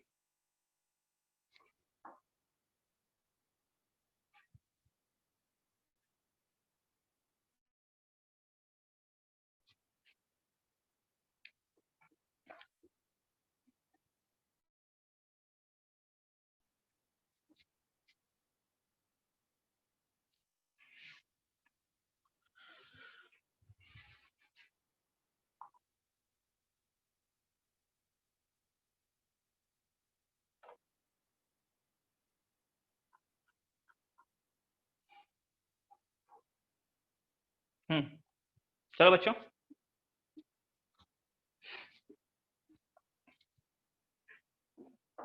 देखिए नोट नंबर 1, पहला पार्ट, ये ग्राफ। यहाँ पे फ्रैक्शन, यहाँ पे काइनेटिक एनर्जी। काइनेटिक एनर्जी और वेलोसिटी दोनों ले सकते हैं, काइनेटिक एनर्जी और वेलोसिटी, स्पीड। यहाँ पे फ्रैक्शन। अब ग्राफ तो यूं जाता, बना ही चुके हैं ऐसा। इसमें मोस्ट प्रोबेबल क्या होगा बच्चों? मोस्ट प्रोबेबल वेलोसिटी जो होगी ये पीक के आसपास आएगी। पीक जो है ना, उसके आसपास जो भी वेलोसिटी होगी ये सबसे कम होती है, और ये आएगी हमारी ऐसे VMP। और सबसे ज्यादा जो आएगी RMS कहीं यहाँ कहीं होगी, यहाँ पे RMS कहीं ऐसी कुछ होगी। ये रिप्रेजेंटेटिव वेलोसिटी होती है VRMS। और इन दोनों के बीच में एवरेज जो सबसे पहले आई थी, एवरेज कहीं यहाँ पे होगी, एवरेज ये रहेगी, V एवरेज ये रहेगा। तो आप देख पाएंगे तीनों टाइप की वेलोसिटी में सबसे कम मोस्ट पावरफुल होती है। मोस्ट पावरफुल यहाँ पे आ गई, एवरेज ये होगी और RMS ये होगी। ऐसे ग्राफ की वेलोसिटी आ गई, ठीक है। मोस्ट पावरफुल क्या था? जो उसकी एग्जिस्ट करने की प्रोबेबिलिटी ज्यादा है वही। बट एक्स कोऑर्डिनेट देखो, एक्स एक्सिस ये सबसे छोट कम वेलोसिटी, इससे ज्यादा ये, इससे ज्यादा ये, क्योंकि वेलोसिटी कहां ले रहे हैं? एक्स कोऑर्डिनेट पे ले रहे हैं। एक्स कोऑर्डिनेट MP का कम है, एवरेज का ज्यादा, और RMS का और ज्यादा है। बल्कि इनमें अगर रिलेशन लिखना पड़े पार्ट बी में, ऐसा V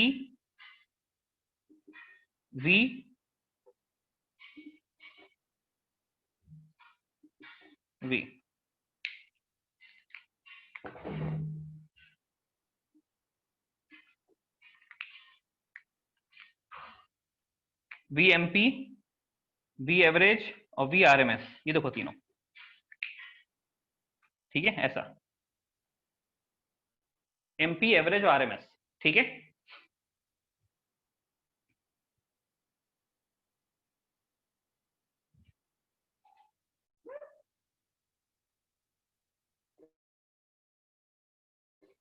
अब MP, एवरेज, RMS देखो, याद रखिए मार्च मंथ को शॉर्ट में क्या लिखते हैं? MAR। हिंदी में मारपीट को भी मार लिखते हैं। तो MAR सीक्वेंस मार्च मंथ का स्पेलिंग टाइप है MAR। Most powerful average RMS, most powerful average RMS, इनका रेशियो होता है। वैसे तो आप देख लो, ये आएगा इसमें RT/M कैंसिल होगा, यहाँ बचेगा √2। अगर प्रॉपर तरीके से चलोगे बचेगा √2 बचेगा इसमें। एवरेज में √8/π बचेगा, और यहाँ √3 बचेगा। सबसे ज्यादा ये होता है। सबको √2 से डिवाइड कर दो बच्चों। अगर √2 से डिवाइड करोगे तो यहाँ तो 1 आ जाएगा, 1:2। यहाँ √2.5 बचेगा, 5.4 एक्चुअली, 2.5 ही लिखो उसको, और यहाँ √3 बचेगा।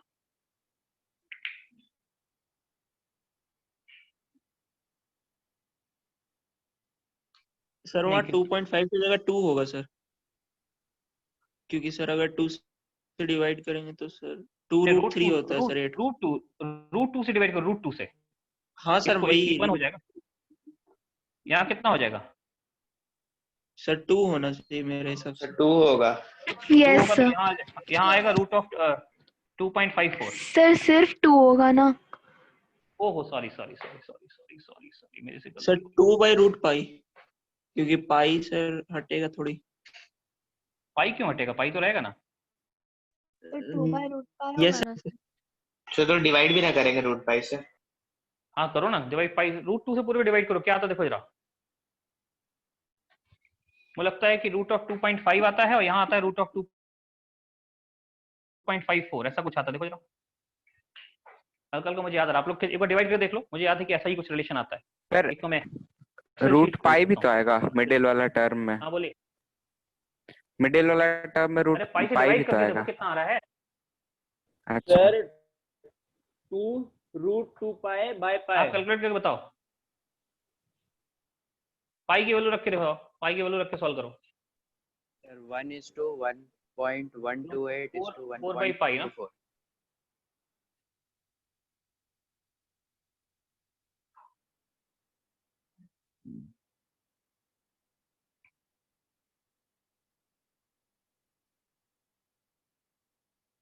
सॉल्व करो, डेटा आपको याद रखना जो भी आएगा। सर 1:1.128:1.224। सर हाँ, 1.12 आ रहा है मिडिल वाला टर्म। सही है, मेरे से गलती होगी। 1.128 आ रहा ना? Yes sir. 1.224 सही है, यही रिलेशन है यार, बिल्कुल एग्जैक्ट ये सही है। तो 1.128 इज टू 1.224, ये आ गया रिलेशन, ठीक है। अगर कभी एक वेलोसिटी दी हो दूसरा निकालना, सीधे रिलेशन यूज करो, डायरेक्ट क्वेश्चन सॉल्व हो सकता है। यही था, मेरे को माइंड से स्किप हो गया, यही रिलेशन आता था, ठीक है। और इसमें देखिए सबसे कम कौन है, एमपी, फिर एवरेज, फिर आरएमएस, और इसी सीक्वेंस से बढ़ रहे हैं, मोस्ट प्रोबेबल, एवरेज, आरएमएस, तीनों बढ़ते हैं। अच्छा, नोट नंबर 2 लिखो बच्चों, नोट नंबर 2 लिखिए, it appears that velocity depends on temperature, it appears that velocity depends on temperature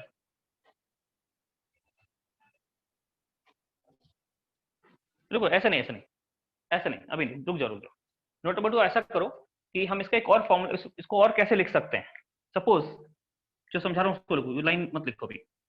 for RMS velocity लिख रहे हैं आप, सबके लिए यही वैलिड है। फॉर आरएमएस वेलोसिटी में लिख रहा हूँ कुछ, आरएमएस स्पीड, आरएमएस वेलोसिटी क्या है, देखो ना, बी आरएमएस जो होता है रूट ऑफ 3RT/m।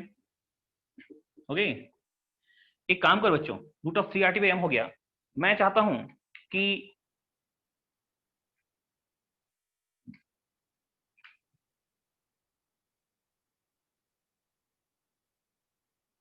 मैं RT की बाई पीवी को एनआरटी जो है ना, एनआरटी, मैं RT की वैल्यू रखना चाहता हूं, तो RT कितना आ जाएगा, RT आ जाएगा PV/n, उठा के रख दें यहाँ पे, तो क्या पहुंचता है यहाँ से, तो VRMS आ जाएगा, VRMS इक्वल्स टू आ जाएगा रूट ऑफ 3/m, तो था ही, RT की जगह आ गया PV/m, PV/m, n तो मोल हो गए, है।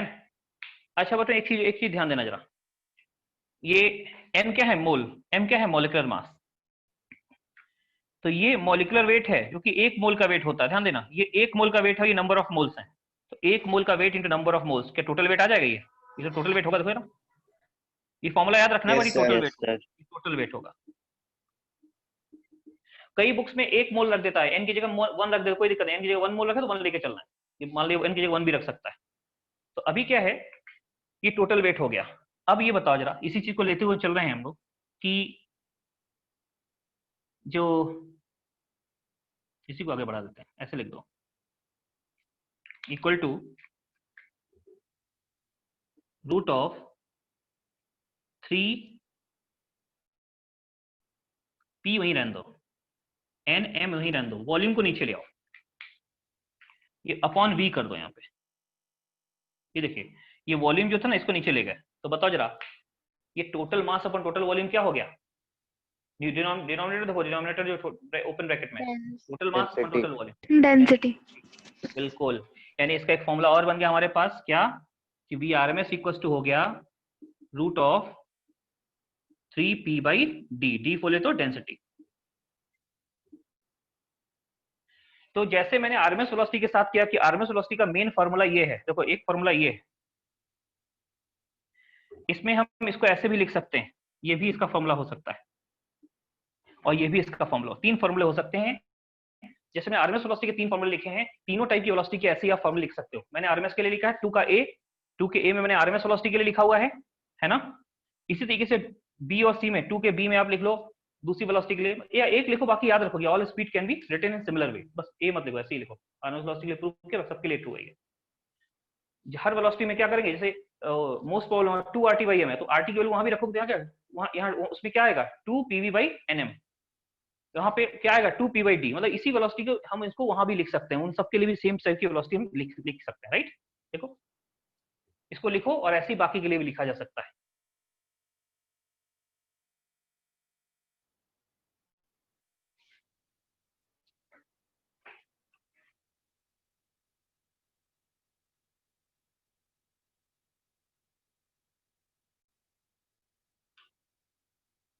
सर ब्लर आ रहा है।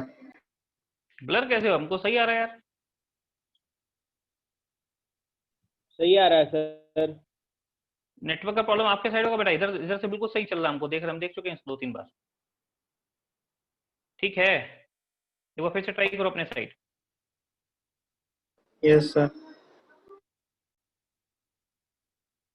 ये मैंने दो जगह से ज्वाइन कर रखा अपने इसमें, तो उसमें दूसरा लिंक को सही दिख रहा है। एक डेल करके एक और ज्वाइनिंग कर रखी है मैंने, डेल के नाम से।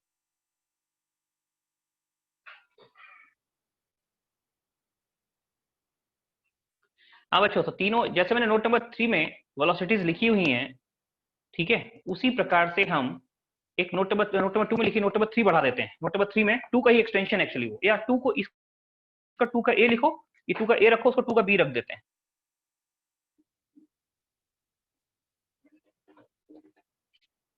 देखो 2 का बी क्या, अरे हमने क्या लिखा है, V R M S equal to लिखा हुआ है root of 3 R T by M, या फिर इसी को लिखा हुआ है 3 पीबी बाई एन एम, या इसी को लिखा हुआ है 3 P by D, 3 R T by M था ये, इसको लिखा 3 पीबी बाई एन एम, इसी को लिखा 3 पी बाई डी। ये जैसे इसको लिखा है उस प्रकार से बाकी को भी लिख सकते हैं।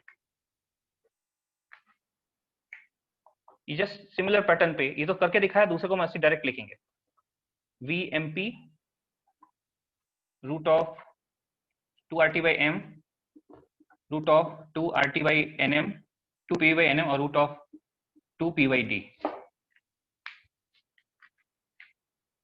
ये फॉर्मूला है 2 पी बाई एन एम और यहाँ पे 2 पी बाई डी। इसी प्रकार से हम लिख सकते हैं आरएमएस के लिए, उसके लिए एवरेज के लिए, वी एवरेज के लिए सिमिलर फॉर्मूला अप्लाई कर सकते हैं, root of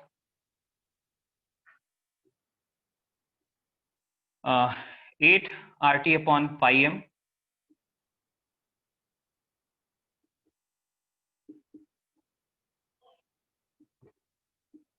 root of 8 PV upon N pi M root of 8 ओ पर पी बाई डी आ जाएगा। यहाँ से आर टी था, यहाँ पीवी बाई एन हो जाएगा, यहाँ पे पी बाई डी हो जाएगा। देखिए कोई एक याद रखिए, बाकी उसी पैटर्न पे चलेंगे, सारे फॉर्मूले उसी पैटर्न पे चलना है।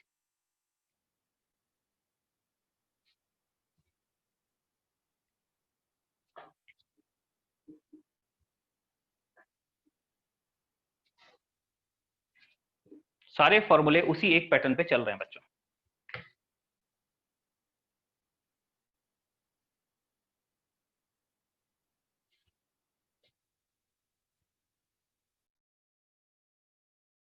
राइट, ओके, 2 का बी हो गया। इसके हम लोग बात करते हैं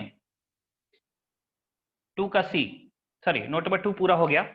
अच्छा, इसमें कंक्लूड क्या कर रहे हैं सर, ऐसा लगता है कि कोई वेलोसिटी टेम्परेचर पे डिपेंडेंट है, प्रेशर पे डिपेंडेंट है, वॉल्यूम डिपेंडेंट। देखिए इसको देख क्या लग रहा है कि भाई वेलोसिटी जो है प्रेशर डिपेंडेंट है, वॉल्यूम डिपेंडेंट है, डेंसिटी डिपेंडेंट है, लेकिन ऐसा है नहीं।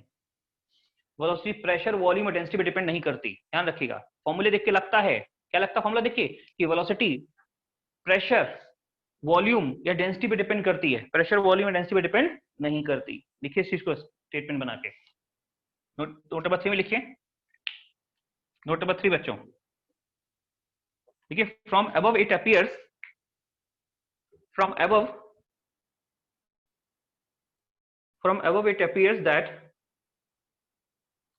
it appears that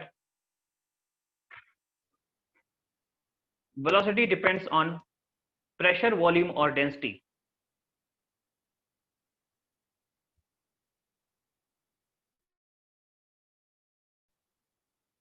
Velocity depends on pressure, volume or density, which is not true. Which is not true. Actually, if temperature is constant,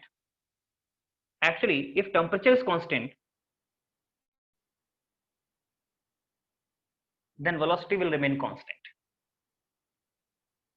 Actually, if temperature is constant, then velocity will remain constant even after changing pressure, volume or density. Even after changing pressure or volume or density. कैसे?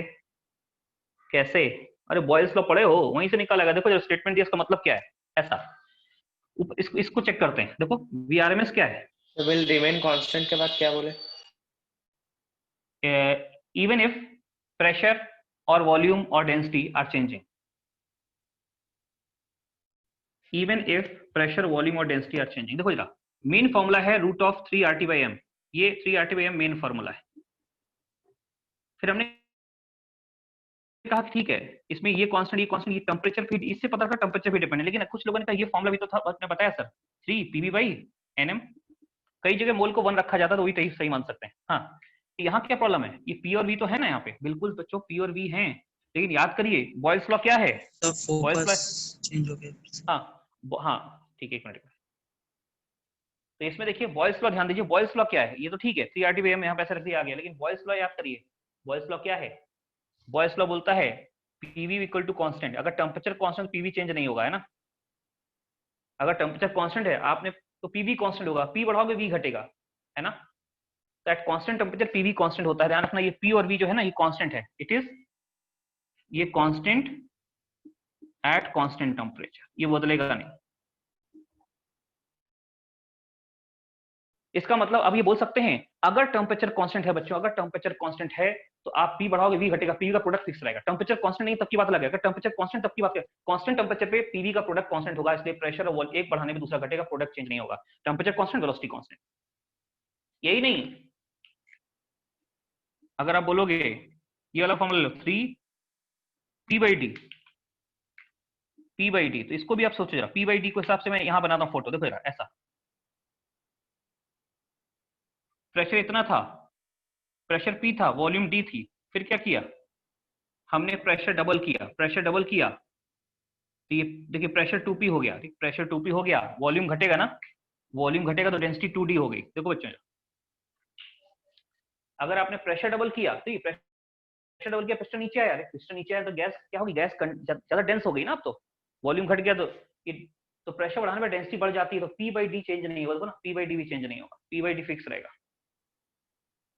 ठीक है। या फिर ऐसे नहीं समझा तो ऐसे देखो, डेंसिटी का फॉर्मूला आपको बताया था, डेंसिटी इक्वल टू होता है PM/RT, होता नहीं। इसको लिख के देखो, यहाँ से P/D कितना आएगा, P/D इक्वल टू आ जाएगा RT/m, देख लो। तो P/D अगर टेम्परेचर कांस्टेंट है बच्चों, अगर टेम्परेचर कांस्टेंट है, अगर इसको कांस्टेंट कर दो, ये दोनों तो कांस्टेंट है ही, P/D कांस्टेंट होगा, क्यों, P बढ़ेगा तो D बढ़ेगा।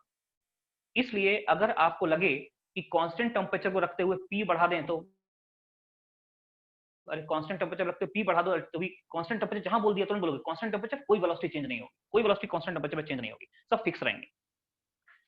क्योंकि लॉजिक अपने सामने कि भाई कांस्टेंट टेम्परेचर PV कांस्टेंट है, फॉर्मूला खराब करो, कांस्टेंट टेम्परेचर है, P/D कांस्टेंट है, देखो यहां से देख लो, अगर टेम्परेचर कांस्टेंट किया तो formula right hand side constant होगा, लेफ्ट हैंड साइड भी कांस्टेंट होगा ना, P/D कांस्टेंट होगा। इसलिए जो स्टेटमेंट आपको लिखा है कि ये ऐसा लग सकता है कि RMS वेलोसिटी या MP वेलोसिटी या एवरेज वेलोसिटी प्रेशर, वॉल्यूम या डेंसिटी भी डिपेंड करती है, लेकिन ये सही नहीं है। Actually all these velocity depends only on temperature. I repeat, all these velocity depends only on temperature, right. सिर्फ और सिर्फ टेम्परेचर, और किसी भी डिपेंड नहीं करती है।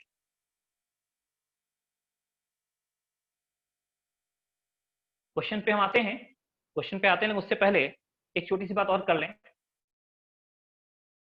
ये पार्ट ए डिस्कस हुआ है हमारा, उसको नोट कर लें। पार्ट ए के 3 नोट थे, पार्ट ए में A1 A2 A3 था, फिर बहुत सारे नोट थे, P और V के होगा। अब हम लोग लिखेंगे इसको ऊपर 2 भी हटा रहे हैं यहाँ से।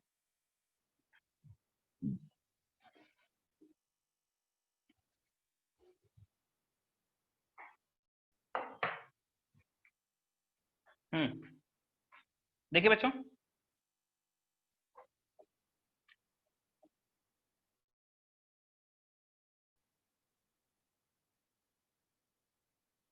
या पार्ट बी लिखिए, pressure of gas, pressure of gas, it is given by kinetic gas equation, kinetic gas equation. इसको भी हम KTG से डिराइव कर सकते हैं। काइनेटिक गैस इक्वेशन आती है प्रेशर इक्वल टू 1/3 m। अच्छा इसको समझो पहले ऐसे, अगर ये चैम्बर है हमारे पास ऐसा, इसमें एक मॉलिक्यूल है, ये दूसरा मॉलिक्यूल है, ये तीसरा मॉलिक्यूल है, ये चौथा मॉलिक्यूल है, 1 2 3 4 ऐसे करते करते nth मॉलिक्यूल है Vn, nth molecule capital N।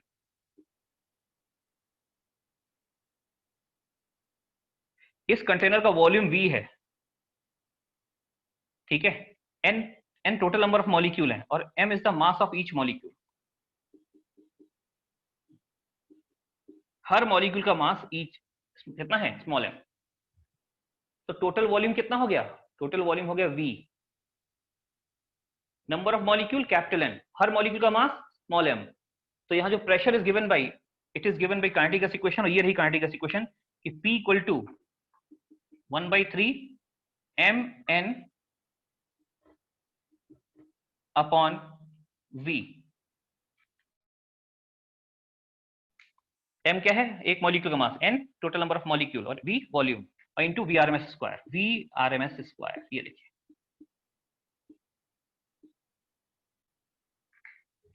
mn by V Vrms, और यहाँ पे Vrms को लिया गया, इसलिए मैंने बात बताया RMS वेलोसिटी का यूज करके आता है रूट में स्क्वायर वेलोसिटी का। सर प्रेशर ऑफ गैस फिर से बता देना, डिस्कनेक्ट हो गया। बेटा एक फॉर्मूला बताया कि प्रेशर ऑफ, कोई डेरिवेशन नहीं बताया कि pressure of gas is given by kinetic gas equation, और काइनेटिक गैस इक्वेशन ये रही। इस पे कैसे बताया, कहा एक चैम्बर है, V वॉल्यूम का चैम्बर है, इसमें n नंबर ऑफ मॉलिक्यूल है with mass of each molecule equal to small m। तो इसका प्रेशर कैसे होगा, क्योंकि हर मॉलिक्यूल टकरा रहा होगा, हर दीवार टकरा रहा होगा, प्रेशर ऐसे निकालते हैं। इसको मोमेंटम कंजर्व, सॉरी फिर ब्लर हो गया ना, एक मिनट। इसको मोमेंटम कंजर्व करा के जो डेरिवेशन होगा ना, जब आप पढ़ोगे कंजर्वेशन ऑफ मोमेंटम के थ्रू निकाल सकते हैं, ठीक है। कि मॉलिक्यूल जो मॉलिक्यूल गया और वापस आते समय, जाते हो वापस समय कितना मोमेंटम में कंजर्व हुआ, मोमेंटम कैसे चेंज हुआ, कंजर्वेशन ऑफ मोमेंटम करोगे तो सॉल्व होता है। हो सकता है फिजिक्स में पढ़ेंगे तो कर सकते हैं, तो डेरिवेशन अभी नहीं करना है। अगर किसी बुक में दिया होगा डेरिवेशन, आप कोई बुक पढ़ रहे होंगे, ठीक है, तो उसमें जो भी दिया होगा कंजर्वेशन ऑफ मोमेंटम से दिया होगा, जो आपने फिजिक्स में पढ़ना है, कैसे मोमेंटम कंजर्व कराते हैं बिफोर कोलिजन, आफ्टर कोलिजन, ठीक है। तो फिलहाल डेरिवेशन जो कि बहुत सारे और कंसेप्ट यूज होंगे, डायरेक्ट फॉर्मूले पे चल रहे हैं। हाँ, this is kinetic gas equation, क्या रिप्रेजेंट करती है, प्रेशर ऑफ गैस। अच्छा एक चीज और बोलते हैं, देखो इसको क्या बोलेंगे, मुझे लग रहा है यहाँ पे इस इक्वेशन में ये जो है ना, ये m into N upon V, मुझे देखो देखो बच्चों क्या होता है, ये है एक मॉलिक्यूल का मास, ये टोटल मॉलिक्यूल, तो अल्टीमेटली न्यूमरेटर हो गया टोटल मास, अपॉन वी क्या हो गया, total volume, total mass upon total volume, है ना। और इसको बोलते हैं डेंसिटी। डेंसिटी को रो से लिख देंगे, रो या डी लिख सकते हैं, मैं रो लिख रहा हूँ। ये फॉर्मूला क्या हो जाएगा, ये तो डेंसिटी होगी ना रो, तो P इक्वल टू आ गया 1/3 रो V RMS स्क्वायर। रो जहाँ पे डेंसिटी लिखी है मैंने, आप उसको डी लिख सकते हो, क्योंकि रो लिख के मिल सकता है, ऐसा इक्वेशंस में यूज होता है, स्टैंडर्ड इक्वेशंस लिए हमने यहाँ पर रो ही लिखना ही है ऐसा। ये काइनेटिक गैस इक्वेशन है जो गैस के प्रेशर को रिप्रेजेंट करती है, काइनेटिक गैस इक्वेशन जो कि गैस के प्रेशर को रिप्रेजेंट करती है, 1/3 mnv अपॉन Vrms स्क्वायर, और इसी को हम 1/3 रो Vrms स्क्वायर लिख सकते हैं, ठीक है, 1/3 रो Vrms स्क्वायर। सर n मोल है। हाँ, n number of, capital N number of molecule है, देखो ना फोटो बनाया मैंने, 1 2 3 4 करते n नंबर ऑफ मॉलिक्यूलों में, हर मॉलिक्यूल का मास स्मॉल m है, n नंबर ऑफ मॉलिक्यूल हैं और हर मॉलिक्यूल का मास स्मॉल m है।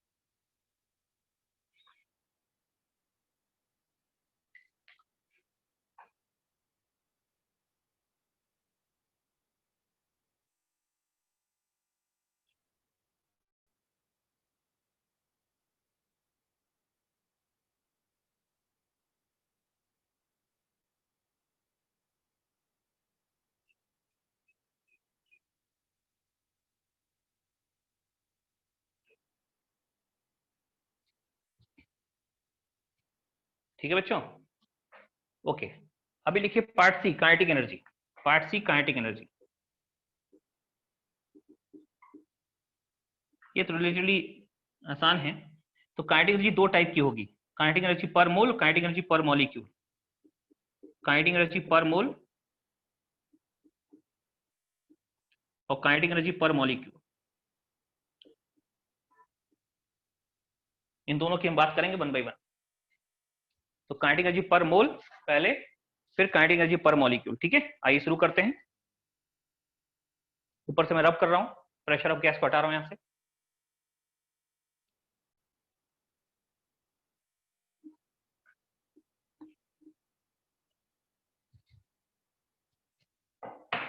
देखिए इधर C1 काइनेटिक एनर्जी पर मोल। अरे यार, काइनेटिक एनर्जी का फॉर्मूला होता है हाफ mv², है ना। अगर यहाँ पे पर मोल कर दें इसको, तो ये 1 मोल का मास रखना पड़ेगा। 1 मोल का मास यानी मॉलिक्यूलर वेट। ये पर मोल चाहिए तो 1 मोल का मास यानी मॉलिक्यूलर वेट रखना पड़ेगा। मॉलिक्यूलर वेट यानी कैपिटल M में रखना, 1 मोल का मास। और वेलोसिटी क्या लेंगे, वही जो हमारी एप्रोप्रिएट वेलोसिटी VRMS लेना है। रख दो, फॉर्मूला आपके पास आ जाएगा। तो K इक्वल टू आ जाएगा काइनेटिक एनर्जी पर मोल 1/2 तो ऐसे ही रहेगा। यहाँ आ गया काइनेटिक एनर्जी पर मोल।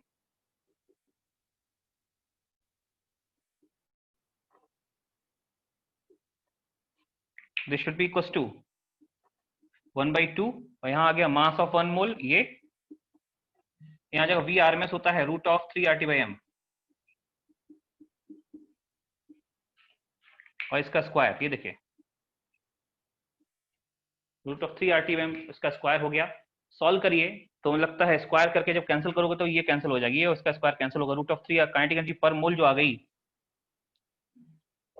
काइनेटिक एनर्जी पर मोल ये 3/2 RT होगा। RT जहां R गैस कांस्टेंट है, सारी वैल्यू SI यूनिट पे रखोगे तो अपने आप आ जाएगा। देखो बच्चों, ये 1 मोल की काइनेटिक एनर्जी है, 1 मोल, ठीक है। अगर 2 मोल की निकालनी हो तो इसका डबल कर देना। जितने भी मोल दिए हैं उनकी निकालनी है तो 1 मोल की निकल से मल्टीप्लाई करना होगा, आ जाएगी। ये 1 मोल की काइनेटिक एनर्जी ऐसी होती है। बाकी जितने मोल हो उस हिसाब से काइनेटिक एनर्जी हम चेंज कर लेंगे। 1 मोल की वैल्यू ये है, मोल बदलेंगे वैल्यू बदलेगी, ठीक है।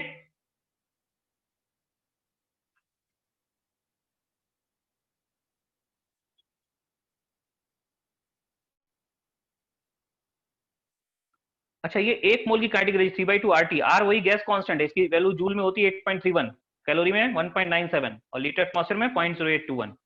जो वैल्यू रखनी हो आप रख सकते हैं।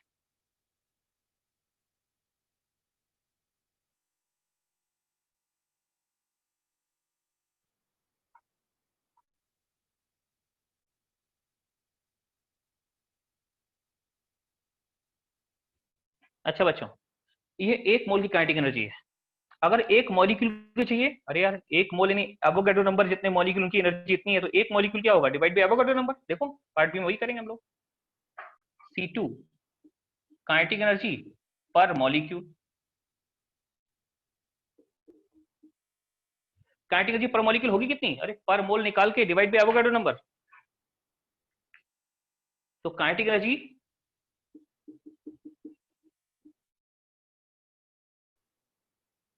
पर मॉलिक्यूल इक्वल टू हो जाएगी एवोगाड्रो नंबर से डिवाइड करें किसको, काइनेटिक एनर्जी पर मोल को। Kinetic energy per mole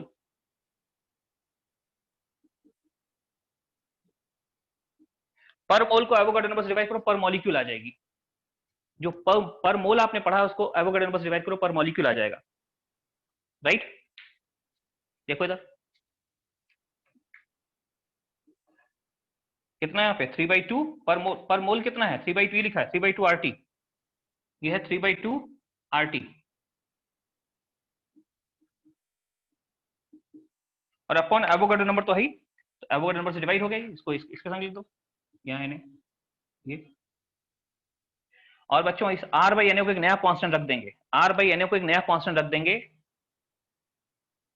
R/Na equal to K होता है, K को बोलते हैं बोल्ट्जमैन कांस्टेंट। बोल्ट्जमैन कांस्टेंट रख दो तो काइनेटिक एनर्जी पर मॉलिक्यूल आ जाएगा 3/2 kT। जहां K कितना है, K को बोलते हैं R/Na, ये बोल्ट्जमैन कांस्टेंट है। तो काइनेटिक एनर्जी पर मॉलिक्यूल, काइनेटिक एनर्जी पर मॉलिक्यूल ये आ गई 3/2 kT।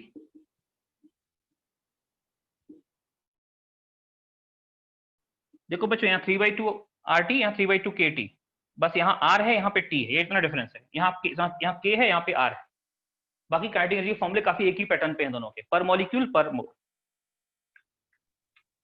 सर तो उसका वैल्यू क्या होता है सर, जो भी सर R/n का मतलब K का। बेटा R आपको पता है 8.31 जूल में, और एवोगाड्रो नंबर को पता है, रख दो डिवाइड करके निकाल। अच्छा सर ठीक है सर। ठीक है। तो बोल्ट्जमैन कांस्टेंट जो है ये R बाई एन है। R गैस कांस्टेंट है ना, एवोगाड्रो नंबर। लिखो और सॉल्व हो जाएगा, एक बार देख लो। हो रहा है बच्चों? सर बोलिए। आर को कौन सा यूनिट में लेना है? बेटा आपकी मर्जी, जिस यूनिट में R रखोगे उसी यूनिट में K आएगा। R जनरली मेरा विचार है आपको ऐसा यूनिट फॉलो करना है, जूल में रखना चाहिए इस पूरे चैप्टर में। R की वैल्यू जूल में रखोगे ना, तो देखो अगर R की वैल्यू जूल में रखोगे, ध्यान रखो डायमेंशन इक्वालिटी ऐसे रहेगी। अगर आप इसको तो टेम्परेचर तो केल्विन में है ही, अगर आपने इसको जूल में रखा तो ये जूल में आ जाएगा।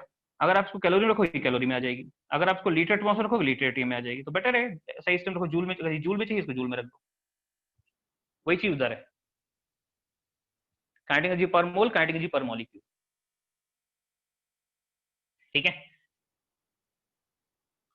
तो KTG kinetic theory of gases यहां समाप्त होता है। लेकिन छोटी छोटी बातें हम आपको और बताएंगे, कुछ इंपॉर्टेंट टर्म है जो आपसे डिस्कस करने हैं। ठीक है, 5-4 टर्म। बेटा के का वैल्यू एवोगाड्रो नंबर, ये तो है ना, gas constant upon Avogadro number value है। मैं याद करने को नहीं बोलता हूं, आप निकाल सकते हैं। ठीक है, आर रखो, आर की वैल्यू 8.31 है और एवोगाड्रो नंबर आप जानते हो, डिवाइड करो एक वैल्यू आ जाएगी जूल में। आर अगर कैलोरी में रखोगे तो के कैलोरी में आ जाएगा, आर को लीटर में रखो के लीटर में आ जाएगा। डिपेंडिंग ऑन आर के की वैल्यू चेंज होती रहेगी कि आर जूल में है कि किस में। ठीक है, ओके। C2 के बाद आइए C3, सॉरी C खत्म हो गया। हमने 3 चीजें पढ़नी थी, डिफरेंट टाइप ऑफ वेलोसिटी पढ़ ली हमने, डिफरेंट टाइप ऑफ वेलोसिटी हमने पढ़ ली। फिर दूसरा क्या पढ़ा उसके बाद, different type of sorry kinetic gas equation, जहां प्रेशर कैसे निकालते हैं। फिर पता काइनेटिक एनर्जी, इन्हीं पे क्वेश्चंस होंगे। मैं सीवीपी है आपका अगला, सीवीपी नंबर 3 इसी पे बेस्ड है, उस पे मैं आऊं उससे पहले एक छोटा सा कंसेप्ट और डिस्कस कर लें। क्योंकि ये जो गैस के मॉलिक्यूल जो होते हैं ना, गैस के मॉलिक्यूल टकराते हैं तो उनके लिए कंसेप्ट यूज होता है कि कोलिजन होता है, कोलिजन जुड़ी कुछ टर्म होते हैं, उनको जरा बात करें। तो एक शानदार हेडिंग डालिए, देखिए उस इस शानदार हेडिंग के में 4 पॉइंट डिस्कस होंगे, उनके बाद फिर रियल गैस पे चलेंगे हम लोग। ठीक है, 4 छोटे छोटे पॉइंट डिस्कस करेंगे। लिखिए शानदार हेडिंग, लिखिए बच्चों, शानदार हेडिंग लिखिए सभी लोग। देखिए important term related to molecular collision, important term related to molecular collision, important term related to molecular collision.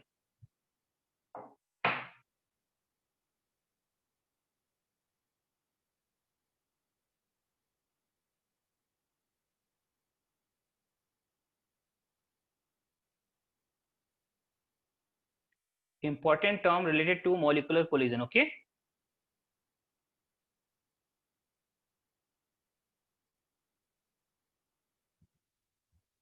लिखिए ऐसे 4 टर्म हैं, A, B, C और D।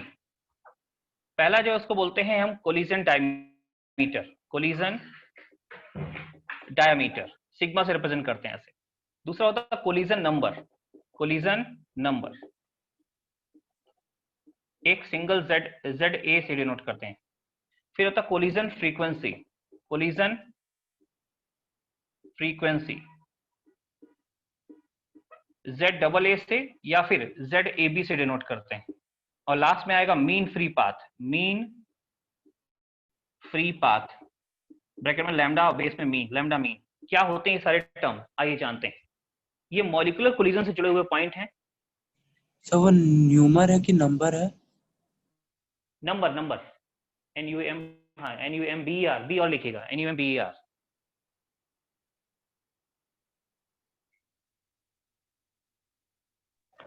तो लास्ट मीन फ्री पाथ, हाँ मीन फ्री पाथ, आखिरी वाला जो है वो है मीन फ्री पाथ।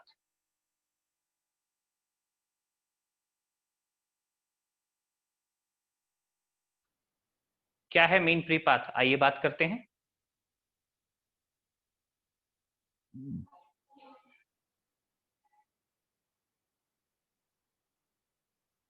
देखो सबसे पहले कोलिजन डायमीटर, पहला पॉइंट शुरू करते हैं बच्चों। चारों पॉइंट तो लिख ली ना, पहले पॉइंट से शुरुआत कर रहे हैं कोलिजन डायमीटर से। कोलिजन डायमीटर शुरू करें, देखिए इधर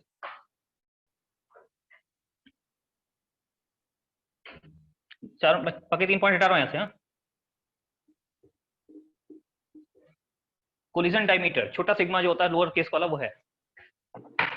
फिर ब्लर हो गया ना, सही होता, रुको रुको आने दो सामने, अब सही होगा, हो गया। चलो तो देखो कोलिजन डायमीटर क्या होता है बच्चों। कोलिजन डायमीटर है क्या, देखो जब मॉलिक्यूल टकराते हैं, एक मॉलिक्यूल ए इधर से आ रहा है, एक मॉलिक्यूल इधर से आ रहा है, फिर थोड़ी देर और क्लोज आते हैं, ये एक फोटो लिया आपने, फोटो 1, थोड़ी देर में थोड़ा पास आ गया, दूसरा फोटो लिया, थोड़ा और पास आ गया।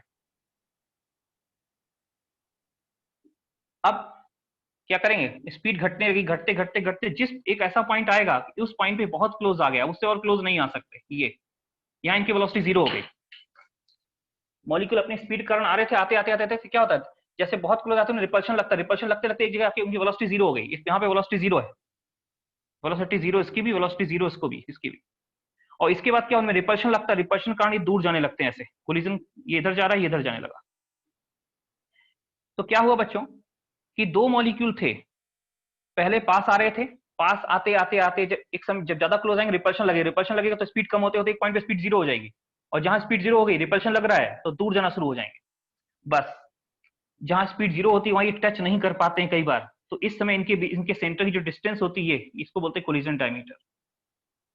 इसको डिस्टेंस ऑफ क्लोजेस्ट अप्रोच भी बोल सकते हैं, दो कोलाइडिंग मॉलिक्यूल की जो डिस्टेंस ऑफ क्लोजेस्ट अप्रोच है, जितना वो क्लोजेस्ट आते हैं इससे, और इससे उनके न्यूक्लियस, आई रिपीट उनके न्यूक्लियस जो है, इसका न्यूक्लियस और इसका न्यूक्लियस, तो इसका सेंटर जितना मिनिमम डिस्टेंस के बीच की होती है उसको बोलते हैं कोलिजन डायमीटर। तो जो कोलाइडिंग मॉलिक्यूल होते हैं, फोटो देख लीजिए बच्चों, फोटो समझ में आ जाएगा कि अब मॉलिक्यूल यहाँ पे आखिरी फोटो में मॉलिक्यूल दूर जा रहे हैं, ये इधर जा रहा है, ये इधर जा रहा है, इससे आ रहे थे यहाँ जा रहे हो, यहाँ पे जस्ट रुके हुए हैं, स्पीड 0 होगी दोनों मॉलिक्यूल की, बस इसको बोलते हैं डिस्टेंस ऑफ क्लोजेस्ट अप्रोच या minimum distance between two colliding molecule. Minimum distance between two colliding molecule इसको बोलते हैं कोलिजन डायमीटर। लिख लीजिए, यही सिग्मा है, फोटो में दिख रहा है, इसी को लिखाना है, लिखिए minimum distance between two colliding molecule, minimum distance between two colliding molecule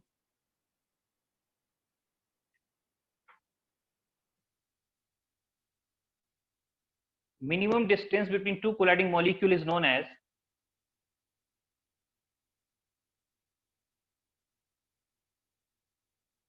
minimum distance between two colliding molecule is known as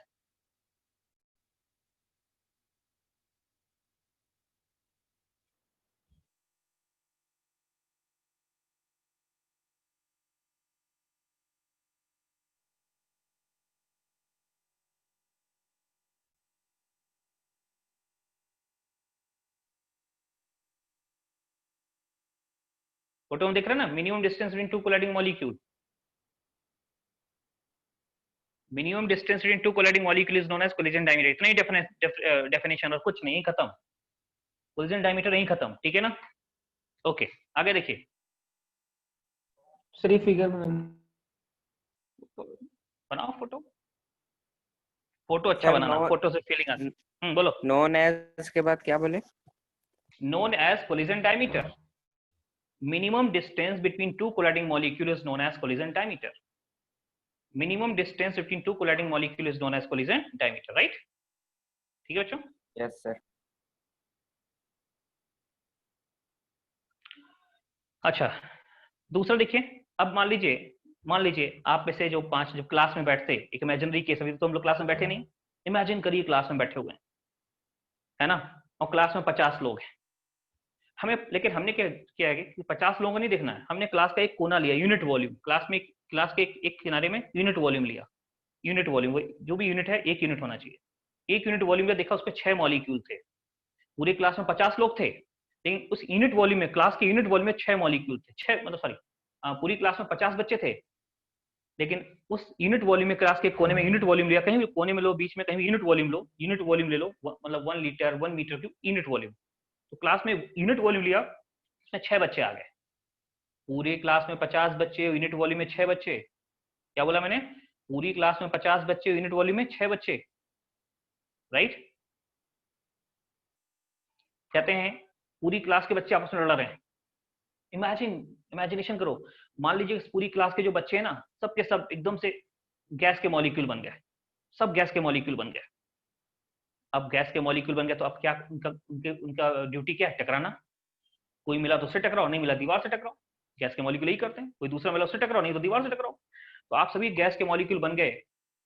पूरी क्लास में 50 बच्चे थे, 50 गैस के मॉलिक्यूल बन गए। लेकिन हमने यूनिट वॉल्यूम में देखना है, यूनिट वॉल्यूम। वो यूनिट वॉल्यूम में 6 बच्चे थे, ठीक है, वो यूनिट वॉल्यूम हो गए। खैर चलिए, अब क्या होगा, हर बंदा एक दूसरे से टकरा रहा होगा, 50 के 50 एक दूसरे से टकरा रहे होंगे।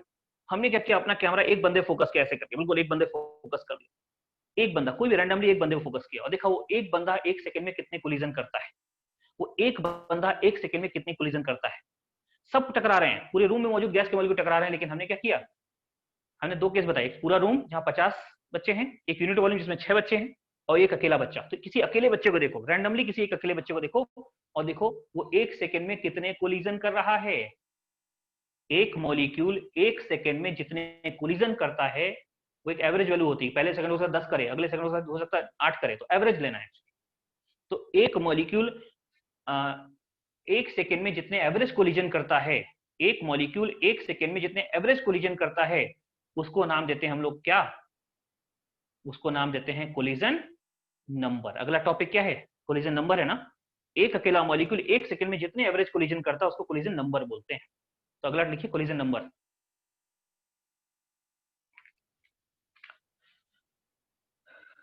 Part B, collision number. Collision number, इसको मैं ZA से लिखा था। देखिए, number of collision made by a single molecule in 1 second. Number of collision made by a single molecule in 1 second. क्या लिखना है, number of collision made by a single molecule, number of collision made by a single molecule in 1 second.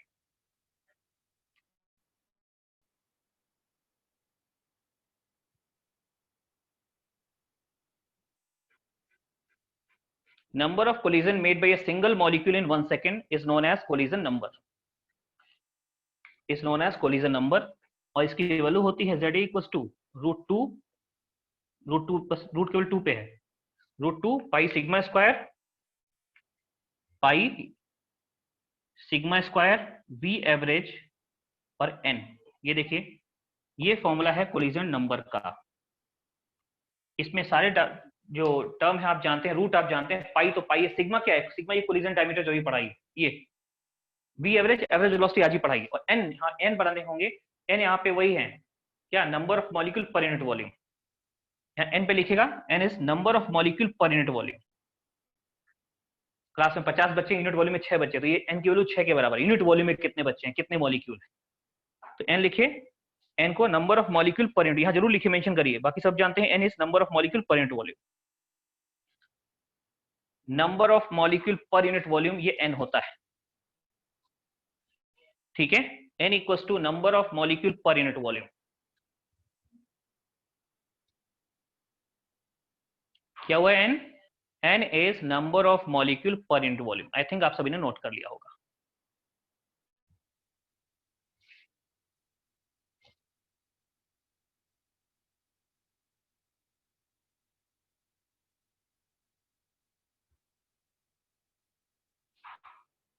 इसका भी derivation अभी नहीं देखना है। नहीं, इसका डेरिवेशन देखना ही नहीं है, इसका डेरिवेशन अब कभी नहीं देखना, खाली ऐसा फॉर्मूला याद रखना। हाँ, वो जो केटीजी वाले हैं वो शायद आप फिजिक्स में देख लें, या आगे कभी जाके वहीं डिस्कस कर दूं जब आप इंटीग्रेशन पढ़ लें, ठीक है। तब तक नहीं देखना, इसका तो कभी नहीं देखना, ये तो फिजिक्स में नहीं बताया जाएगा, इसका डेरिवेशन कहीं नहीं देखना, ये कोलिजन नंबर क्या होता है, ठीक है। Z equals √2 pi sigma square V average N, जहां N क्या है, टोटल मॉलिक्यूल नहीं, number of molecule per unit volume. अच्छा, तीसरा पॉइंट जो है वो देखिए, part C, collision frequency. Collision frequency ZAA या ZAB,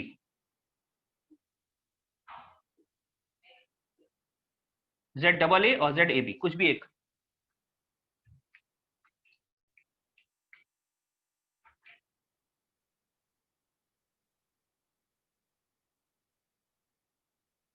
सर वीडियो पॉज हो गया। हाँ नहीं, पॉज नहीं हो गया, मैं इधर ही हूँ। अरे यार, मैं थोड़ा हट जाता हूँ, ये वो हो जाता है, ब्लर हो जाता है। अगली बार से देखेंगे, फोन से लेंगे तो फोन में भी सेट कर देंगे ना, फोकस फिक्स कर देंगे। कुछ ऑप्शन आता होगा इसमें भी, अभी नहीं आ रहा। चलिए, हाँ बच्चों, तो क्या था, मैं कुछ कहानी वापस आता हूँ। क्या कहानी मैंने आपको सुनाई थी? एक क्लास है जिसमें 50 बच्चे हैं, पूरी क्लास में 50 हैं, यूनिट वॉल्यूम में 6 बच्चे हैं, और हमने एक बच्चे को देखा, किसी एक बच्चे को, उसने एक सेकंड में जितने कोलिजन किए वो कोलिजन नंबर हो गया। मान लो सपोज कोलिजन नंबर 10 है, मतलब एक मॉलिक्यूल एक सेकंड में 10 कोलिजन एवरेज वैल्यू है, एवरेज करता है, 10 कोलिजन ऑन एन एवरेज करता है। तो देखो ना, वो जो 50 बच्चे हैं ना, हमें हर बच्चा एक सेकंड में 10 कोलिजन करता है, बच्चा 1, बच्चा 2, बच्चा 3, बच्चा 4, ऐसे बच्चा 50 तक, सब क्या करते हैं, एक सेकंड में 10 कोलिजन करते हैं। ओके, कोलिजन नंबर समझ गए? हर एक मॉलिक्यूल एक सेकंड में जितने कोलिजन करता है ऑन एन एवरेज, उसको हम कोलिजन नंबर बोलते हैं। हर मॉलिक्यूल के लिए कोलिजन नंबर डिफाइन होता है। तो मुझे बताइए, यूनिट वॉल्यूम में कितने बच्चे हैं? 6। मैंने कहा क्लास, पूरी क्लास की कहानी पे जाइए, 50 बच्चे पूरी क्लास में, यूनिट वॉल्यूम में 6 बच्चे। मैंने कहा ठीक है, पूरी क्लास में 50 बच्चे हैं, हर बच्चा 10 कोलिजन पर सेकंड कर रहा है। ओके, हमने कहा पूरी क्लास को नहीं देखना, सिर्फ यूनिट वॉल्यूम को देखना है। यूनिट वॉल्यूम में कितने कोलिजन हुए एक सेकंड में? तो यूनिट वॉल्यूम जो है ना, 6 बच्चों वाला, सोचिए वहां कितने कोलिजन हुए, जिनके बताइए, हर बच्चा 10 कोलिजन कर रहा है। 60। नहीं, अब बताओ कैसे सोचा? 10 into 6, ये ना? Yes sir. हाँ, और सोचो, और सोचो।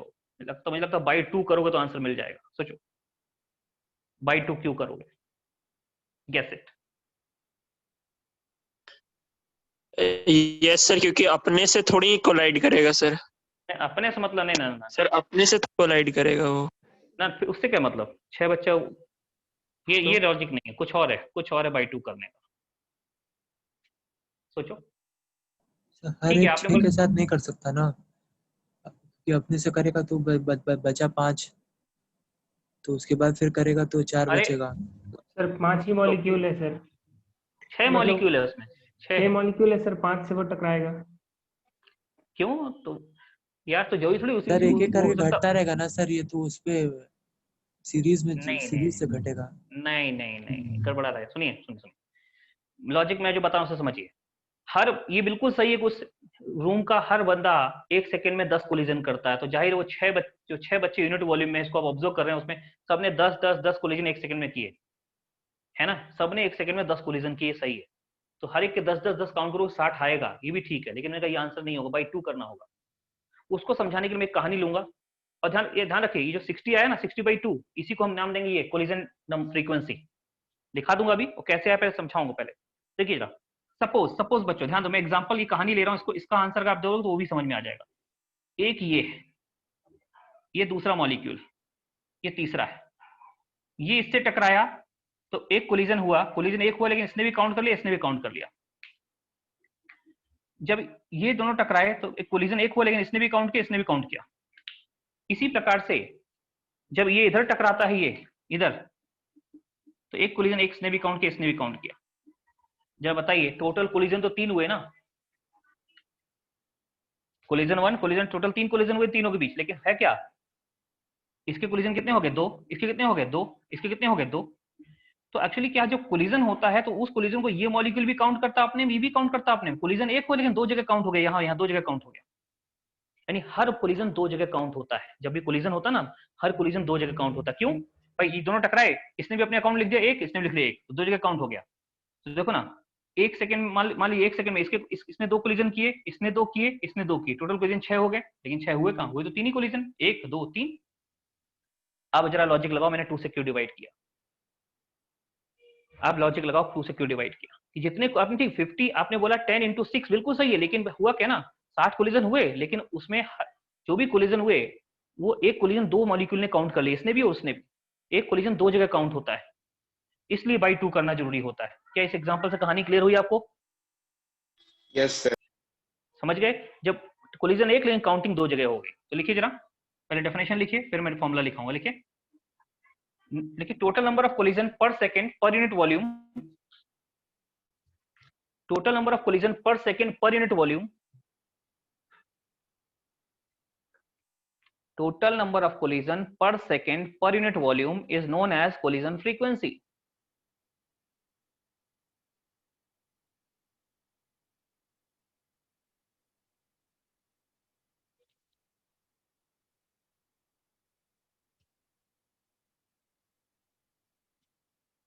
total number of collision per total number of collision per second per unit volume is known as collision frequency.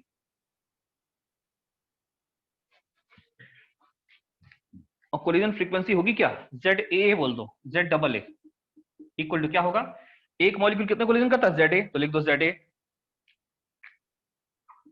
Into total molecule कितने हैं यूनिट वॉल्यूम में, वहां उस कहानी में 10 थे लेकिन यहाँ कितने हैं, यहाँ ये n है, number of molecule per unit volume n है, तो यूनिट वॉल्यूम में na मॉलिक्यूल है, तो ZA इंटू na, जैसे आपने क्या 6 इंटू 10, वैसे यहाँ क्या किया ZA इंटू na कर दिया, लेकिन वहां भी बाई 2 किया था, यहाँ भी बाई 2 करें, क्यों, एक कोलिजन दो जगह काउंट हो गया, तो ये आंसर होगा। इसमें ZA की वैल्यू उठा के रख दी, ZA की वैल्यू उठा के रख दो, देखो आंसर आ जाए क्या होगा, n सिर्फ n लिखो, n not na, only n, इसकी ये सॉरी हाँ, इस ZA की वैल्यू उठा के वहां रख दो, देखो कोलिजन फ्रीक्वेंसी भी निकल आएगी। तो ZA एक molecule n number of molecule per unit volume और अपॉन 2 किया, क्यों 2 किया समझ लो, और जो फॉर्मूला ZA का आता है इसको कई बार सिंपल Z भी लिखते हैं, सिंपल Z लिखा जा सकता है, तो ZA या सिंपल Z इक्वल टू आ जाता है, इसकी वैल्यू रखिए, तो 1/√2 पाई सिग्मा स्क्वायर V एवरेज, और देखो ये n ऑलरेडी एक था और एक n और आ गया, n स्क्वायर हो जाएगा, n का स्क्वायर हो गया, देख लिया से ये कोलिजन डबल ए आ गया, कोलिजन फ्रीक्वेंसी आ गई 1/√2 पाई sigma square V average n square. तो दो कोलाइडिंग मॉलिक्यूल के बीच की मिनिमम डिस्टेंस को कोलिजन डायमीटर बोलते हैं बच्चों, कोलिजन डायमीटर। फिर कोलिजन नंबर क्या होता है, एक अगला मॉलिक्यूल एक सेकंड में कितने कोलिजन करता है, और फिर हो गया क्या नहीं कोलिजन फ्रीक्वेंसी क्या रे यार, एक यूनिट वॉल्यूम देखो, यूनिट वॉल्यूम में एक सेकंड में कितने कोलिजन हुए, ZA इंटू n, लेकिन बाई 2 क्यों किया, ये नीचे का फोटो आपको बता देगा क्यों बाई 2 किया, राइट। बाई 2 नहीं करोगे तो आंसर गड़बड़ा जाएगा, बाई 2 के एक कोलिजन दो जगह काउंट होता है ना।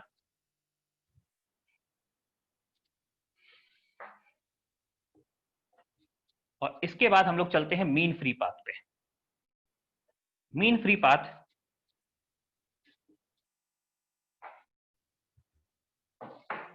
चौथा पॉइंट है, मीन फ्री पाथ।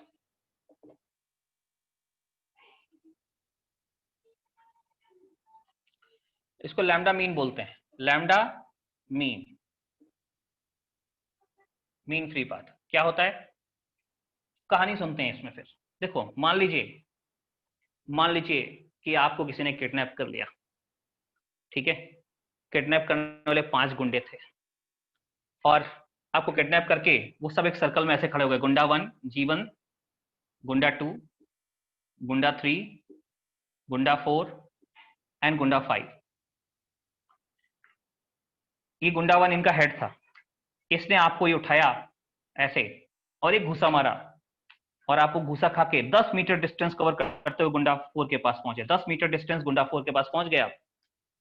तो एक घूसे में कितनी डिस्टेंस कवर की, एक घूसे में आपने 10 मीटर डिस्टेंस कवर की। चलिए गुंडा 4 थोड़ा कमजोर था, है ना, अभी भी बीमारी से रिकवर हुआ था, उसने भी आपको उठाया और एक घूसा मारा, और घूसा मार के आप सिर्फ 6 मीटर डिस्टेंस कवर की, 6 मीटर डिस्टेंस कवर करते हुए गुंडा 3 के पास गए, तो घूसे पड़ गए 2, लेकिन पहले घूसे में 10 मीटर, दूसरे घूसे में 6 मीटर, है ना।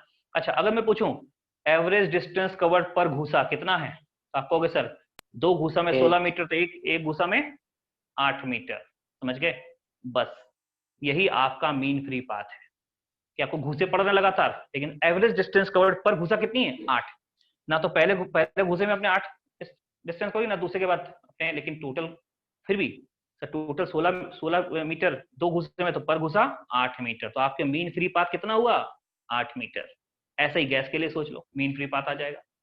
वहां घूसा, यहाँ घूसे पड़ रहे, वहां पे कोलिजन होते हैं, पहला कोलिजन किया 10 मीटर, दूसरा कोलिजन किया 6 मीटर, तो 2 कोलिजन में कितनी डिस्टेंस कवर की, 16 मीटर, तो 2 कोलिजन में 16 मीटर, तो एक कोलिजन में 8 मीटर, ऐसे निकालना है मीन फ्री पाथ, समझ गए। मीन फ्री पाथ का कंसेप्ट पहले समझ जाओ, लिखा तो हम देंगे, फॉर्मूला तो आ ही जाएगा, कंसेप्ट क्या है, क्या किसको बोलते हैं मीन फ्री पाथ, क्लियर हो गई है इस पूरी कहानी से, किडनैप वाली कहानी से। चलिए क्या है, तो लिखें लैम्डा मीन की डेफिनेशन लिखें, average distance covered per collision, average distance covered per collision is known as average distance covered per collision is known as mean free path. Average distance covered per collision is known as mean free path, right? Average distance covered per collision is known as mean free path. इसको निकालते हैं, कैसे आएगा?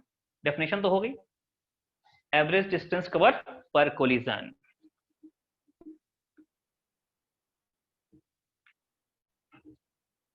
एक काम करो, फिर से वापस चलते हैं उसी क्लासरूम की कहानी पे जहां हमने क्या किया था. 50 बच्चे, यूनिट वॉल्यूम में 6 बच्चे, और हमने किसी एक ही बच्चे को ऑब्जर्व करना है. तो हमने उस बच्चे को ऑब्जर्व किया, एक बच्चे पे अपना कैमरा फोकस किया और देखा वो 1 सेकंड में कितनी डिस्टेंस कवर करता है. तो बच्चों 1 सेकंड में डिस्टेंस कवर करेगा. एवरेज डिस्टेंस, ध्यान रखिए आपने स्पीड की डेफिनेशन पढ़ी, डिस्टेंस कवर्ड इन 1 सेकंड, है ना? लेकिन average distance, average speed, average speed V average पता है ना क्या होता है आपको? वी एवरेज आपको पता है. तो आपने क्या किया, एक बंदे को, एक बंदे पे कैमरा फोकस किया उस क्लासरूम, उसे 1 मिनट 1 सेकंड तक देखा, और अब देखा 1 सेकंड में उसने कितनी डिस्टेंस कवर की, वी एवरेज. कितने कोलिजन किए? अरे कितने कोलिजन किए वो बताया ना, 10 कोलिजन किए, कोलिजन नंबर के बराबर कोलिजन किए. तो कहेंगे अच्छा उसने 10 कोलिजन में इतनी डिस्टेंस कवर की, 1 सेकंड तक देखा आपने, 1 सेकंड में 10 कोलिजन किए और इतनी डिस्टेंस की, तो डिस्टेंस कवर की. तो 10 कोलिजन में इतनी डिस्टेंस कवर की, पर कोलिजन कितनी डिस्टेंस कवर की, आ जाएगा ना? 1 सेकंड में डिस्टेंस कितनी कवर की, वी एवरेज. कोलिजन कितने किए, कोलिजन नंबर के बराबर इन 10. तो 10 कोलिजन में वी एवरेज डिस्टेंस, तो 1 कोलिजन में कितनी डिस्टेंस हो जाएगा. यूनिटी मेथड करें यहाँ पे, समझ गया ना? देखिए तो हमने क्या किया, सिंगल मॉलिक्यूल को, फॉर सिंगल मॉलिक्यूल हम एक सिंगल मॉलिक्यूल को ऑब्जर्व कर रहे हैं, हमें लैम्डा मीन चाहिए था. हमने कहा ठीक है, डिस्टेंस कवर्ड इन 1 सेकेंड, डिस्टेंस कवर्ड इन 1 सेकेंड, और फिर नंबर ऑफ कोलिजन मेड. हाँ ठीक, मिनट में आ जाएगा. हाँ, average distance covered per collision, numerator क्या लिखेंगे, average distance covered, sorry distance covered in, और number of collision made in, क्या लिखेंगे, 1 सेकेंड ऊपर भी और 1 सेकेंड नीचे भी. 1 सेकेंड में कितनी डिस्टेंस कवर की और 1 सेकेंड में कितने कोलिजन किए. तो बच्चों 1 सेकेंड में डिस्टेंस कवर की उसको क्या बोलते हैं, 1 सेकेंड में डिस्टेंस कवर, वी एवरेज हो गया. तो लैम्डा ये हो गया, इसको लिख देते हैं ब्रैकेट में, सर ये तो हो गया वी एवरेज, इसको बोलते हैं वी एवरेज, और इसको बोलते हैं ZA कोलिजन नंबर. तो हो गया lambda mean equals to V average, और नीचे आ जाएगा ZA था √2 pi sigma square V average और n. ये ZA लिखाया थोड़ी देर पहले आपको. तो ये वी एवरेज ऊपर से, वी एवरेज नीचे से कैंसिल हो जाएगा. देखिए लैम्डा मीन आपके सामने आ गया, कितना आना चाहिए, मीन फ्री पाथ. तो लैम्डा मीन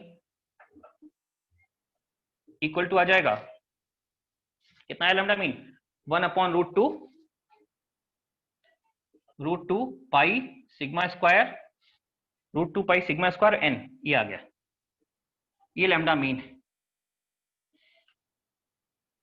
इसमें हम कैपिटल N की वैल्यू रख सकते हैं निकाल के. ये लैम्डा मीन आ गया है, इस लैम्डा मीन में हम कैपिटल N की वैल्यू उठा के रख सकते हैं. कैसे रखना है आओ जानते हैं, रख सकते हैं.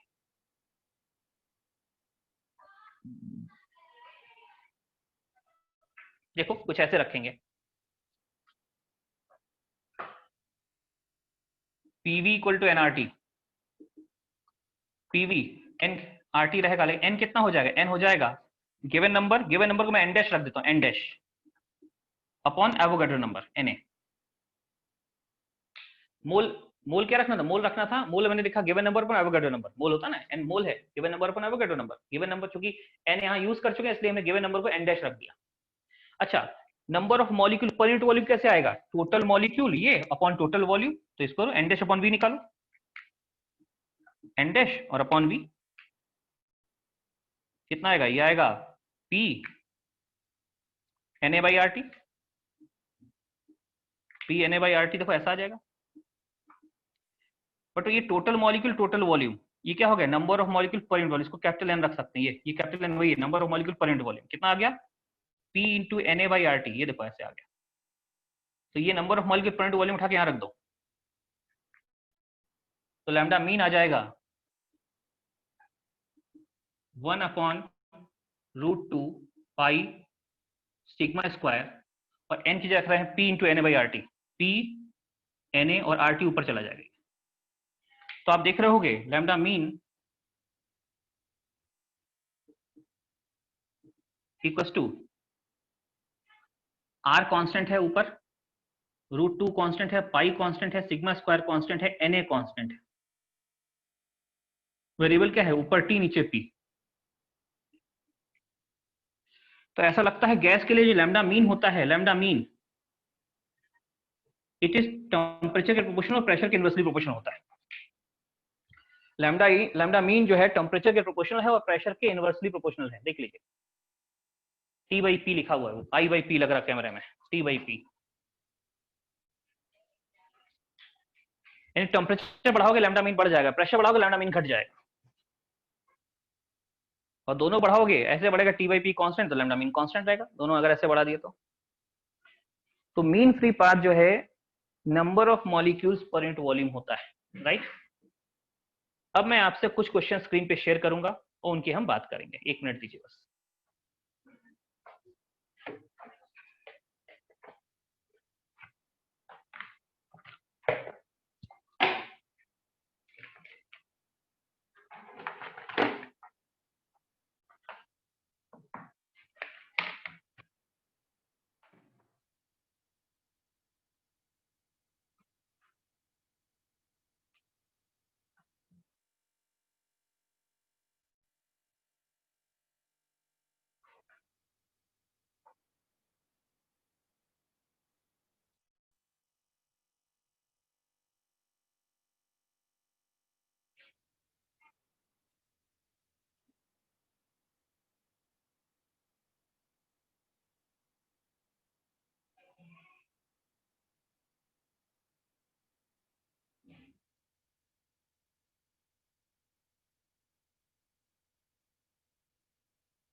सर 1 मिनट वाला, 1 मिनट रुको ना।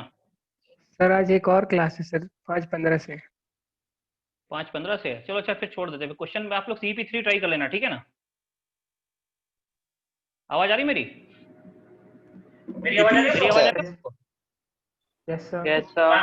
OTP आप लोग नोट करिए। ये OTP भेजता हूँ ग्रुप में, फोन में है, और क्लास एंड करते हैं, ठीक है? CP3 सॉल्व करेंगे सब लोग।